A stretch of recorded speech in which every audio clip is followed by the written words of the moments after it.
ഒരു ചെറിയ ഒരു സദസ്സ്, ഒരു ഭക്തി പ്രഭാഷണം കേൾക്കണം എന്ന് ആഗ്രഹിച്ച് ഒരു ഗ്രാമീണ മേഖല അല്ലേ, മലപ്പുറം എന്ന് പറയുന്ന സിറ്റി ആണെങ്കിലും ഒരു ഗ്രാമീണ മേഖലയിലുള്ള ഒരു ഒറ്റപ്പെട്ട ക്ഷേത്രം, ഭഗവതി ക്ഷേത്രം.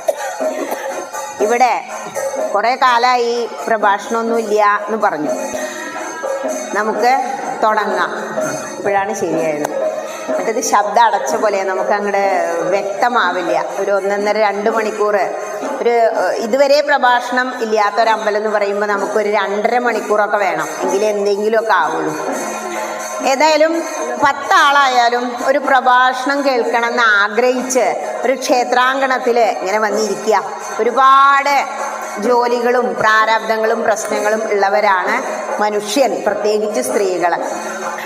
ഇന്നിപ്പോൾ ഞായറാഴ്ച ആയതുകൊണ്ട് എല്ലാ കാര്യങ്ങളും മാറ്റിവെച്ച് ആ വീടാകുന്ന ഒരു ആമത്തോടാണത്. അതായത് ഭാഗവത മഹാത്മ്യം പറയുന്നത്, ഭാഗവത മഹാപുരാണം ഗൃഹാന്തകൂപേ പതിതോ യഥാ പശു എന്ന. അതായത് മനുഷ്യൻ ഗൃഹമാകുന്ന അന്ധകൂപത്തിൽ വീണങ്ങനെ കിടക്കുക. ഇത്രയും കാലം ഓരോരുത്തരും ഒന്ന് ചിന്തിച്ചു നോക്കൂ. നമ്മളെല്ലാവരും അവനവൻ്റെ കാര്യം മാത്രം ഒന്ന് ചിന്തിക്കുക. നമ്മൾ പൊതുവെ എന്താ ചെയ്യാന്നോ, നമ്മുടെ കാര്യം നമ്മൾ ചിന്തിക്കില്ല. മറ്റുള്ളവരൊക്കെ കാര്യം ചിന്തിച്ച് അവരേനെ നമ്മൾ വിമർശിച്ചിട്ട് എന്ത് ചെയ്യും, ശരിയാക്കാൻ ശ്രമിക്കും. നമ്മൾ അങ്ങോട്ട് ശരിയാവില്ല. അതാണ് ഹിന്ദുവിനുള്ള പ്രശ്നം. നമുക്ക് ഇന്ന് നമ്മളെ കുറിച്ചൊന്ന് അങ്ങോട്ട് ചിന്തിക്കാം. അതായത് നമ്മൾ ഹൈന്ദവനായി ജനിച്ചു. നമുക്കറിയാം നമ്മൾ ഹൈന്ദവ മതത്തിലാണ്. എന്താ ഹൈന്ദവ മതത്തിൻ്റെ പ്രത്യേകത? എല്ലാ മതങ്ങളുടെയും മാതാവാണ് ഹൈന്ദവ മതം. അങ്ങനെ പറയുമ്പോൾ മറ്റ് മതങ്ങൾക്ക് എന്താ ഒരു കുഴപ്പം എന്ന് ചിന്തിക്കും. മറ്റ് മതങ്ങൾ ഉണ്ടായി നിലനിന്ന് നശിച്ചു പോയവയാണ്. ഇപ്പോൾ ബുദ്ധമതം ഇവിടെ ഉണ്ടായിരുന്നു, ഇപ്പോഴും അവിടെ ഇവിടെയൊക്കെ കുറേശ്ശെ ഉണ്ട്. പാഴ്സികളുണ്ടായിരുന്നു, പല മതങ്ങളും വന്നു, ജൈനന്മാർ വന്നു. പക്ഷെ അതെല്ലാം കുറച്ച് കാലത്തിന് ശേഷം നാമാവശേഷമായി. ഹൈന്ദവ മതം എന്ന് പറഞ്ഞാൽ സനാതന മതം, സനാതന ധർമ്മം എന്നാ പറയുന്നത്. സനാതനം എന്ന് പറഞ്ഞാൽ തന്നെ നശിക്കാത്തത് എന്നാണ് അർത്ഥം. ഹൈന്ദവ മതത്തിന് എത്ര കാലത്തെ പഴക്കമുണ്ട് എന്ന് ചോദിച്ചാൽ, ഈ ഭൂമി പ്രളയം വന്ന് വീണ്ടും ഉണ്ടായത് മുതൽ ഇങ്ങോട്ടുള്ള കഥ നമുക്ക് പറയാനുണ്ടാവും. നമ്മുടെ ഗ്രന്ഥങ്ങളെടുത്താൽ ഗീത ലോകമെമ്പാടും പഠിച്ചുകൊണ്ടിരിക്കുക. ഭഗവത്ഗീത നമ്മളെ പഠിക്കാത്തതുള്ളൂ. കാരണം നമുക്ക് സ്വന്തമായതിന് നമുക്ക് വിലയില്ല അല്ലേ. നമ്മുടെ മകനൊരു ഡോക്ടറാച്ചാൽ പിന്നെ ഡോക്ടറെ നമുക്ക് വലിയ വിലയൊന്നുമില്ല. സ്വന്തമാണ് നമ്മളുടെ ഭഗവത്ഗീത. അതുകൊണ്ട് നമ്മളത് പഠിക്കുന്നില്ല എന്നുള്ളതാണ് സത്യം. വിദേശികളെല്ലാം അവരുടെ നെഞ്ചോട് ചേർത്ത് വെച്ച് പഠിച്ചുകൊണ്ടിരിക്കുന്ന ഈ ഭഗവത്ഗീതയ്ക്ക് എത്ര വയസ്സുണ്ട് എന്ന് ചോദിച്ചാൽ, എത്ര കാലം മുമ്പ് ഉണ്ടായി എന്ന് ചോദിച്ചാൽ 5.5 നൂറ്റാണ്ടുകൾക്ക് മുമ്പ്, അതായത് 5000 വർഷങ്ങൾക്ക് മുമ്പ് ഭഗവത്ഗീത ഉണ്ടായി. ഭഗവാനാൽ ഗാനം ചെയ്യപ്പെട്ട ഒരേ ഒരു ഗ്രന്ഥമാണ് ഭഗവത്ഗീത. അതാണ് ഭഗവത്ഗീത എന്ന് പറയുന്നത്. അങ്ങനെ നോക്കുമ്പോൾ ഹൈന്ദവന് ഇത്രയും പഴക്കമുള്ള ഒരു ചരിത്രം ഉണ്ടായിട്ട്, അങ്ങനെയുള്ള ഒരു മതത്തിൽ നമ്മൾ വന്ന് ജനിച്ചിട്ട് നമ്മൾ ഇത്ര കാലം ഹിന്ദുവായി ജീവിച്ചിട്ട് എന്ത് ചെയ്തു? അത് ഒരു സെൽഫ് ഇൻട്രോസ്പെക്ഷൻ, ഒരു ആത്മപരിശോധന നടത്തുമ്പോൾ അപ്പോഴാണ് നമ്മൾ ഓരോരുത്തരും മനസ്സിലാക്കുക, ഞാൻ എങ്ങനെയാണ് ഒരു 15 വർഷം ജീവിച്ചേ. ജന്മം കിട്ടി, അമ്മ നമ്മളെ നോക്കി നന്നായി വളർത്തി കൊണ്ടുവന്നു. എന്നിട്ട് എന്താ, സ്കൂൾ വിദ്യാഭ്യാസം കഴിച്ചു. പിന്നെ ഒരു 10 വർഷത്തിനുള്ളിൽ കോളേജ് വിദ്യാഭ്യാസം കഴിഞ്ഞ് ഒരു ജോലി ചിലപ്പോൾ നേടിയിട്ടുണ്ടാവും, അല്ലെങ്കിൽ വലിയൊരു ജോലി നമുക്ക് തരും. സ്ത്രീകൾക്ക് എന്താ, ഗൃഹസ്ഥാശ്രമം, കല്യാണം കഴിച്ചങ്ങോട്ട് വിടും. ആണുങ്ങളാണെങ്കിൽ എങ്ങനെയെങ്കിലും ഒരു ജോലി കണ്ടെത്തും. എന്നിട്ടോ അവരും കല്യാണം കഴിക്കും. എന്നിട്ട് എന്താ ഉണ്ടായേ ചോദിച്ചാൽ നമ്മുടെ വിചാരം എന്താണെന്നോ, യന്ത്രൂഞ്ഞാലിൽ ഇങ്ങനെ കയറിയിരിക്കുന്നവരുടെയൊക്കെ എന്തൊരു സുഖമല്ലേ അതിങ്ങനെ തിരിയുമ്പോൾ. പക്ഷെ ചിലരതിൽ കയറിയാൽ കണ്ടിട്ടുണ്ട് ഉറക്ക കരയാൻ തുടങ്ങും പേടിച്ചിട്ട്. അത് വലിയ സുഖമുള്ള കാര്യമൊന്നുമല്ല, അതിന് സ്പീഡ് അങ്ങനെ കൂടി വരുമ്പോൾ. അതുപോലെയാണ് നമ്മുടെ ഗൃഹസ്ഥാശ്രമം. ഇതിങ്ങനെ കൂടി വരും തോറും, ദിവസങ്ങൾ കൂടും തോറും നമുക്ക് ദുഃഖങ്ങളാ. സുഖമില്ലേ എന്ന് ചോദിച്ചാൽ ഇല്ല എന്ന് പറയാൻ പറ്റില്ല. ചില സമയങ്ങളിൽ നല്ല സുഖമുണ്ട്, പക്ഷെ അതിന് പിറകെ തന്നെ വലിയ വലിയ ദുഃഖങ്ങൾ നമ്മളെ തേടിയെത്തും. അതാണ് നമ്മുടെ ജീവിതം, സാധാരണ ജീവിതം. അതും കഴിഞ്ഞ് മക്കളെല്ലാം വലുതായി, ഒരുപാട് കഷ്ടപ്പെട്ട് വളർത്തി വലുതാക്കി അവരെന്ത് ചെയ്തു? ഒരു ജോലി നേടി കഴിഞ്ഞിട്ട് അവർ നോക്കും എന്ന പ്രതീക്ഷയിൽ അങ്ങനെ ഇരിക്കും നമ്മൾ. പക്ഷെ അവർക്കായിട്ടൊരു ജീവിതം കിട്ടുമ്പോൾ, അവരുടെ ഒരു ജോലി വിദേശത്താകുമ്പോൾ അവരെയും നമുക്ക് നഷ്ടപ്പെടും. ഈ ലോകത്ത് നഷ്ടപ്പെടാത്ത എന്തേ നമുക്കുള്ളൂ എന്ന് നമ്മളപ്പോൾ ചിന്തിച്ചു തുടങ്ങും. അങ്ങനെ ഇരിക്കുമ്പോഴാണ് ഓരോരുത്തരും എങ്ങോട്ട് വരിക? കുറെ ദിവസമായില്ല ഇവിടെ ഇത് തുടങ്ങിയിട്ട്, ഞാനൊന്ന് പതുക്കെ അമ്പലത്തിലൊന്ന് പോയി നോക്കട്ടെ. എന്താ അമ്പലത്തിൽ വന്നാലത്തെ ഗുണം? വല്ലാത്ത ഒരു ശാന്തി, സമാധാനം കിട്ടുന്ന മേഖലകൾ ഉണ്ടോ അത് ക്ഷേത്ര സങ്കേതങ്ങളാണ്. ക്ഷേത്രത്തിൽ വന്നു, അകത്തങ്ങോട്ട് കയറി ഭഗവതി അല്ലെങ്കിൽ ഭഗവാൻ എന്നുള്ള ആ സങ്കല്പത്തിൽ നമ്മൾ ഒന്നങ്ങോട്ട് തൊഴുമ്പോൾ ശാന്തമായ അന്തരീക്ഷത്തിൽ വല്ലാത്ത ഒരു സുഖം. മനസ്സിന് ഇത്രയും ശാന്തി കിട്ടുന്ന ഒരു സ്ഥലം വേറെയില്ല. അതുകൊണ്ടാണ് പൂർവികര് ക്ഷേത്രം എന്ന് പറഞ്ഞൊരു സങ്കല്പം ഉണ്ടാക്കി വെച്ചത്. ഈ ക്ഷേത്രത്തിൽ വന്ന് രാവിലെ മുതൽ പല പരിപാടികളും നടന്നുണ്ടാവും. ഇവിടെ എന്താണെന്ന് ഇപ്പൊ നടന്നുകൊണ്ടിരിക്കുന്നത്? താലപ്പൊലി മഹോത്സവം അല്ലെ? താലപ്പൊലി മഹോത്സവം ഉത്സവം ആണ്. ഉത്സവം എന്ന് പറഞ്ഞാൽ എന്താ? കേൾക്കുമ്പോ തന്നെ ആ ക്ഷേത്രത്തിൽ ഉത്സവം കൊടിയേറിയിട്ടോ എന്നാ പറയാ. ഇവിടെ മഹാക്ഷേത്രമല്ലാത്തത് കൊണ്ട് ചിലപ്പോൾ കൊടിമരൊന്നും ഉണ്ടാവില്ല. ക്ഷേത്രത്തില് ഉത്സവം വരുന്നു എന്ന് പറഞ്ഞാൽ ആ ദേശക്കാർക്ക് എല്ലാവർക്കും സന്തോഷത്തോടുകൂടി ഇങ്ങോട്ട് വരാൻ എന്താ കാരണം എന്നോ? ഉത്സവം എന്ന് പറഞ്ഞാൽ ഉത്സാഹമുള്ളതാ. എന്താ ഉത്സാഹമുള്ളത് എന്ന് പറഞ്ഞാൽ സാധാരണ ഇവിടെ കുരുത്തോലയോ മല്ലികപ്പൂ ഒന്നും അലങ്കരിക്കാറില്ല. ഉത്സവത്തിന് അതൊക്കെ അലങ്കരിച്ചു. കാരണം ഉത്സാഹമുള്ളത് എന്ന് പറയുമ്പോൾ പാല് തിളച്ച് പൊന്തുന്നത് കണ്ടിട്ടില്ലേ? അതുപോലെയാണ് ഉത്സവം എന്നാ. പതഞ്ഞു പൊങ്ങുന്നത് എന്നാണ് ഉത്സവം എന്ന് പറഞ്ഞാൽ അർത്ഥം. എന്താ ഈ പതഞ്ഞു പൊങ്ങുന്നത്? നമ്മളുടെ എല്ലാം മനസ്സില് സന്തോഷം അങ്ങനെ പതഞ്ഞു പൊങ്ങിക്കൊണ്ടിരിക്കുക, അതാണ് ഉത്സവം. അതിനപ്പുറം ദേവിക്ക് ഉത്സവ സമയത്താണ് നമ്മൾ തന്ത്രശാസ്ത്ര വിധി പ്രകാരം പൂജാതി കർമ്മങ്ങൾ നടത്തുക. ഈ പൂജാതി കർമ്മങ്ങൾ നടത്തുമ്പോൾ അല്ലെങ്കിൽ ശുദ്ധിക്രിയകൾ ചെയ്യുമ്പോൾ, കലശം ആടുമ്പോൾ എന്ത് സംഭവിക്കും? ദേവി ചൈതന്യം ശ്രീലകത്ത് നിന്നും നാലമ്പലത്തിലേക്കും നാലമ്പലത്തിൻ്റെ മതിലുകൾക്ക് പുറത്തേക്കും, ഈ പുറമേയുള്ള മര്യാദ എന്ന പുറത്തുള്ള മതിലിന് പറയുക ദേവശരീരാണ് ഒരു ക്ഷേത്രം. ആ മതിൽ കെട്ടുകൾക്ക് അപ്പുറത്തേക്ക് ആ ചൈതന്യം പതഞ്ഞു പൊങ്ങി ഒഴുകി നമ്മളുടെ ദേശത്തുള്ള ഗ്രാമങ്ങളിലുള്ള വീടുകളിലേക്ക് പ്രവഹിക്കും. അതുകൊണ്ടാണ് ഉത്സവം ഇത്രയും പ്രാധാന്യം ഉള്ളതാകുന്നത്. അപ്പോൾ ഉത്സവം എന്താണെന്ന് മനസ്സിലായല്ലോ. ഒരു ഇൻട്രൊഡക്ഷൻ. ആ ശബ്ദത്തിനിടയിൽ മനസ്സിന് നല്ല ഒരു പിൻ ഡ്രോപ്പ് സൈലൻസ് ഉണ്ടെങ്കിൽ ആ കേൾക്കുന്നവനും പറയുന്നവനും അതിലേക്ക് ശ്രദ്ധ കേന്ദ്രീകരിക്കാൻ കഴിയും. ശ്രദ്ധാവാൻ ലഭതേ ജ്ഞാനം എന്ന് ഭഗവാൻ ഗീതയിൽ പറയുന്നുണ്ട്. ഉപനിഷത്തുക്കൾ എടുത്താൽ ശ്രദ്ധയെ കുറിച്ച് മാത്രം പറയുക, അവിടെ ഭക്തിയെ കുറിച്ച് പറയുന്നില്ല. കാരണം ഭക്തി ഉള്ളവനെ ഉപനിഷത്തുക്കളിലേക്ക് എത്തൂ. ചിലർ വിളിച്ചിട്ട് പറയും, ചാനലുണ്ട്, അതിൽ ടീച്ചർ ആദ്യം ഭക്തി പ്രഭാഷണം പറഞ്ഞു, പിന്നെ സത്സംഗം എന്താ പറഞ്ഞു, പിന്നെ ജ്ഞാനപ്പാന, ഹരിനാമ കീർത്തനം, ഭഗവത്ഗീത, ഭാഗവതം, നാരായണീയം, ഇപ്പം അതൊക്കെ കഴിഞ്ഞ് കുറച്ച് ഉപനിഷത്തിലേക്ക് കയറി അല്ലേ എന്നൊരു ഭക്തൻ ചോദിച്ചു. ഇന്നലെ ഒരു ക്ഷേത്രത്തിലുണ്ടായിരുന്നു. അവിടെ തൈത്തിരീയം വെച്ചാ തുടങ്ങിയത്. അന്നത്തിൻ്റെ പ്രാധാന്യം പറഞ്ഞത്. അപ്പം തൈത്തിരീയോപനിഷത്താണ് അന്നത്തിനെ കുറിച്ച് പറയുന്നത്. മുത്തശ്ശി പറയില്ലേ അന്നത്തിൽ വറ്റിലി ചവിട്ടരുത് എന്ന്? അത് എവിടുന്നാ കിട്ടിയ മുത്തശ്ശിക്ക്? അതെല്ലാം നമ്മുടെ ഗ്രന്ഥങ്ങളിൽ ഉള്ളതാ. നമുക്കറിയുന്ന എല്ലാ അറിവുകളും എവിടെ നിന്ന് വന്നതാണെന്നറിയോ? ഗ്രന്ഥങ്ങളിൽ നിന്ന് വന്നതാ. ആരാ ഇത് പറഞ്ഞു തന്ന്? ആരാ ഈ ഗ്രന്ഥങ്ങൾ ഉണ്ടാക്കിയത്? അവിടെ നിന്ന് വേണം തുടങ്ങാൻ. നമ്മളിപ്പോൾ ഇത്രയും കാലം ഇവിടെ ജനിച്ച് ജീവിച്ചു. എന്താണ് ആത്മീയമായി ഞാൻ ചെയ്തത്? എന്തിനാ ആത്മീയമായ കർമ്മങ്ങൾ ചെയ്യുന്നത്? അതിലേക്ക് അവസാനം എത്തുമ്പോൾ മനസ്സിലാകും. അതായത് ഋഷീശ്വരന്മാരാണ് ഈ ഗ്രന്ഥങ്ങളെല്ലാം രചിച്ചത്. അത്രയൊക്കെ നമുക്ക് സാധാരണക്കാരനറിയാം. അപ്പോൾ അങ്ങനെ ചിന്തിക്കുമ്പോൾ ഈ സർവം ജ്ഞാനം, എല്ലാ ജ്ഞാനങ്ങളും നമുക്ക് തന്ന ഋഷീശ്വരൻ ആരാണ് ഋഷി എന്ന് ആദ്യം മനസ്സിലാക്കണം. അങ്ങനെ ഒരു ചോദ്യം ചോദിച്ചാൽ ബുദ്ധിമുട്ടായില്ലേ? ആരാണ് ഋഷി? ഋഷി എന്ന് കേട്ടിട്ടുണ്ട്. സ്കൂളിൽ ചെന്നപ്പോൾ ടീച്ചറെ ഏറ്റവും ബുദ്ധിമുട്ടി പഠിപ്പിച്ച അക്ഷരവും ഈ ആണ് അല്ലേ? അധികമൊന്നും അങ്ങനെ ഉപയോഗിച്ചിട്ടില്ല, നമുക്ക് വേണ്ടി ഉണ്ടാക്കിയ അക്ഷര തോന്നും ചില സമയത്ത്. ഈ ഋഷി എന്ന് പറഞ്ഞാൽ എന്താണ് അർത്ഥം എന്ന് ആദ്യം മനസ്സിലാക്കണം. അതാണ് ആത്മീയതയുടെ തുടക്കം.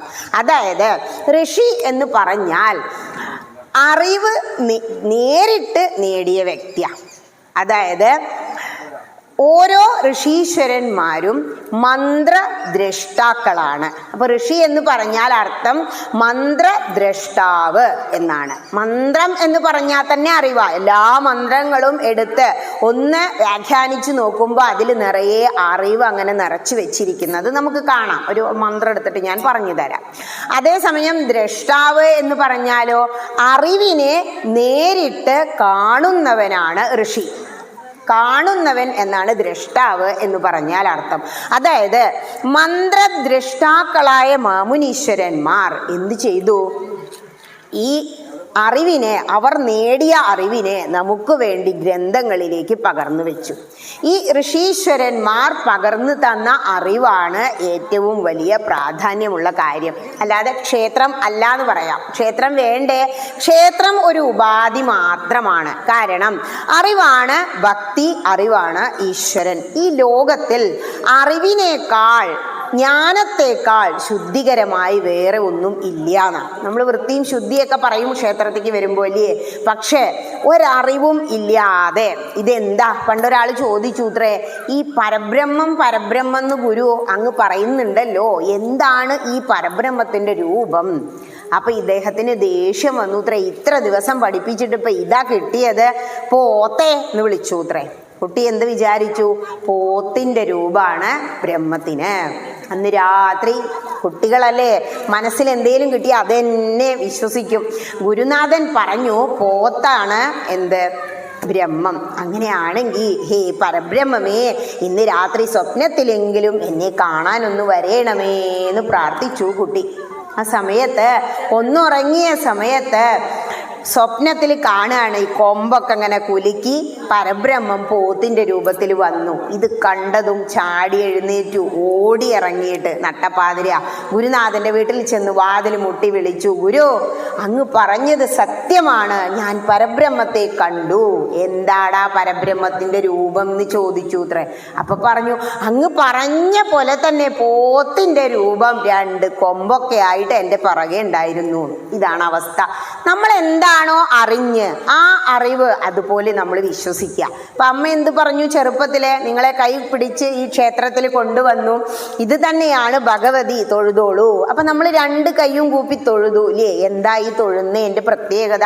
അപ്പൊ ഇങ്ങനെ നിന്ന് പ്രാർത്ഥിച്ചാലും പോരെ. ഹൈന്ദവൻ ചെയ്യുന്ന എല്ലാ കാര്യങ്ങളുടെ പിറകിലും ഒരു സയൻസ് ഉണ്ട്. നമ്മൾ എന്തെല്ലാം രാവിലെ മുതൽ വൈകുന്നേരം വരെ ചെയ്യുന്നോ അത് നമ്മുടെ ശരീരത്തിന് ഗുണം ചെയ്യാനാ. നമ്മളെ വിചാരം എന്താ? അച്ഛനും അമ്മയ്ക്കും വേണ്ടിയിട്ട് ഇവിടെ വന്നിട്ട് അങ്ങോട്ട് തൊഴും അല്ലേ? ഞങ്ങൾ ടീച്ചർമാർ പറയും ഹോംവർക്ക് ചെയ്യാത്തവരോട് ഉമ്മാക്കും ഉപ്പാക്കും വേണ്ടിയിട്ട് വരും, ഉമ്മാക്കും ഉപ്പാക്കും വേണ്ടിയിട്ടാണ് പോകുമെന്ന് പറഞ്ഞിട്ടാ ചീത്ത പറയുക. അതുപോലെയാണ് നമ്മൾ അമ്പലത്തിലേക്കുള്ള വരവ്. അമ്മയും അച്ഛനും പറഞ്ഞു, ഞാൻ വന്നു, ഇനി അമ്മയും അച്ഛനും തിരിച്ചു പോവാന്ന് പറഞ്ഞു, പോയി. അറിയുന്നില്ല എന്താണ് ഒരു ക്ഷേത്രം, എന്തിനാ അപ്പം ഇങ്ങനെ നിന്ന് തൊഴുന്നേ, അതറിയുന്നില്ല. അടിസ്ഥാനമായ കാര്യങ്ങൾ പറയണമെന്ന് പറഞ്ഞതുകൊണ്ടാട്ടോ. ഇവിടെ ക്ഷേത്രമാണ്. ക്ഷേത്രം എന്ന് പറഞ്ഞാൽ ക്ഷയാത് ത്രായതേ ഇതി ക്ഷേത്ര. എന്താ അങ്ങനെ പറഞ്ഞ? ഇതാ ഞാൻ പറഞ്ഞ ഒരു മന്ത്രം എടുത്ത് പറഞ്ഞു തരാം. ഇത് നമ്മുടെ ഗ്രന്ഥങ്ങളിലുള്ളതാ. ക്ഷയത്തിൽ നിന്നും നമ്മളെ ത്രാണനം ഉയർത്താൻ കഴിവുള്ള കേന്ദ്രങ്ങളാണ് ക്ഷേത്രങ്ങൾ. നമുക്ക് എന്താണെന്നോ ഉള്ള ഒരു കുഴപ്പം, നമ്മുടെ അടുത്തുള്ളതിന് നമുക്ക് ഒരു വിലയും ഇല്ല. നമ്മുടെ വീട്ടിലുള്ള സാധനങ്ങൾക്ക് നമുക്ക് വലിയ വിലയൊന്നുമില്ല. സ്വന്തമായതിന് നമുക്ക് വലിയ വില ഇല്ല എന്നുള്ളതാ. പക്ഷെ എനിക്ക് സ്വന്തമായ എന്തെല്ലാം ഉണ്ട് എന്നൊരു പേപ്പറിൽ ഇങ്ങനെ ഇരുന്ന് എഴുതണം. അപ്പോഴാ മനസ്സിലാവുക നമ്മൾ എത്രത്തോളം അനുഗ്രഹീതരാണ്. ഭഗവതി നമ്മളിങ്ങനെ അനുഗ്രഹിച്ചുകൊണ്ടിരിക്കും. അതുകൊണ്ടാണ് നിങ്ങളിവിടെ എത്തിയത്. ഇത്തിരി പേരെങ്കിലും വന്നൂലോ. ആരും വന്നില്ലെങ്കിൽ അവസ്ഥ ചിന്തിച്ചു നോക്കൂ. കാരണം ഇങ്ങനെ ഒരു സത്സംഗവേദി ഇപ്പൊ നടത്തുന്നതാണ് സത്സംഗം. നിങ്ങളുടെ മുന്നിൽ വീണ് കിട്ടണമെങ്കിൽ നിങ്ങൾ ഒരുപാട് തവണ ഈ ക്ഷേത്രത്തിൽ വന്ന് തൊഴുത് ഭഗവതിയെ പ്രാർത്ഥിച്ചിട്ടുണ്ടാവും. ആ സമയത്ത് ഭഗവതി ഒരിക്കലും നമുക്ക് നേരിട്ട് വന്നിട്ട് കഥ പറഞ്ഞു തരില്ല, അറിവ് പകർന്നു തരില്ല. അതിന് ഒരു പ്രവാചകനെ, ഒരു ഗുരുനാഥനെ അല്ലെങ്കിൽ ഒരു ആചാര്യനെ നിങ്ങളുടെ മുന്നിൽ എത്തിക്കും. എങ്ങനെയാണെന്നറിയോ?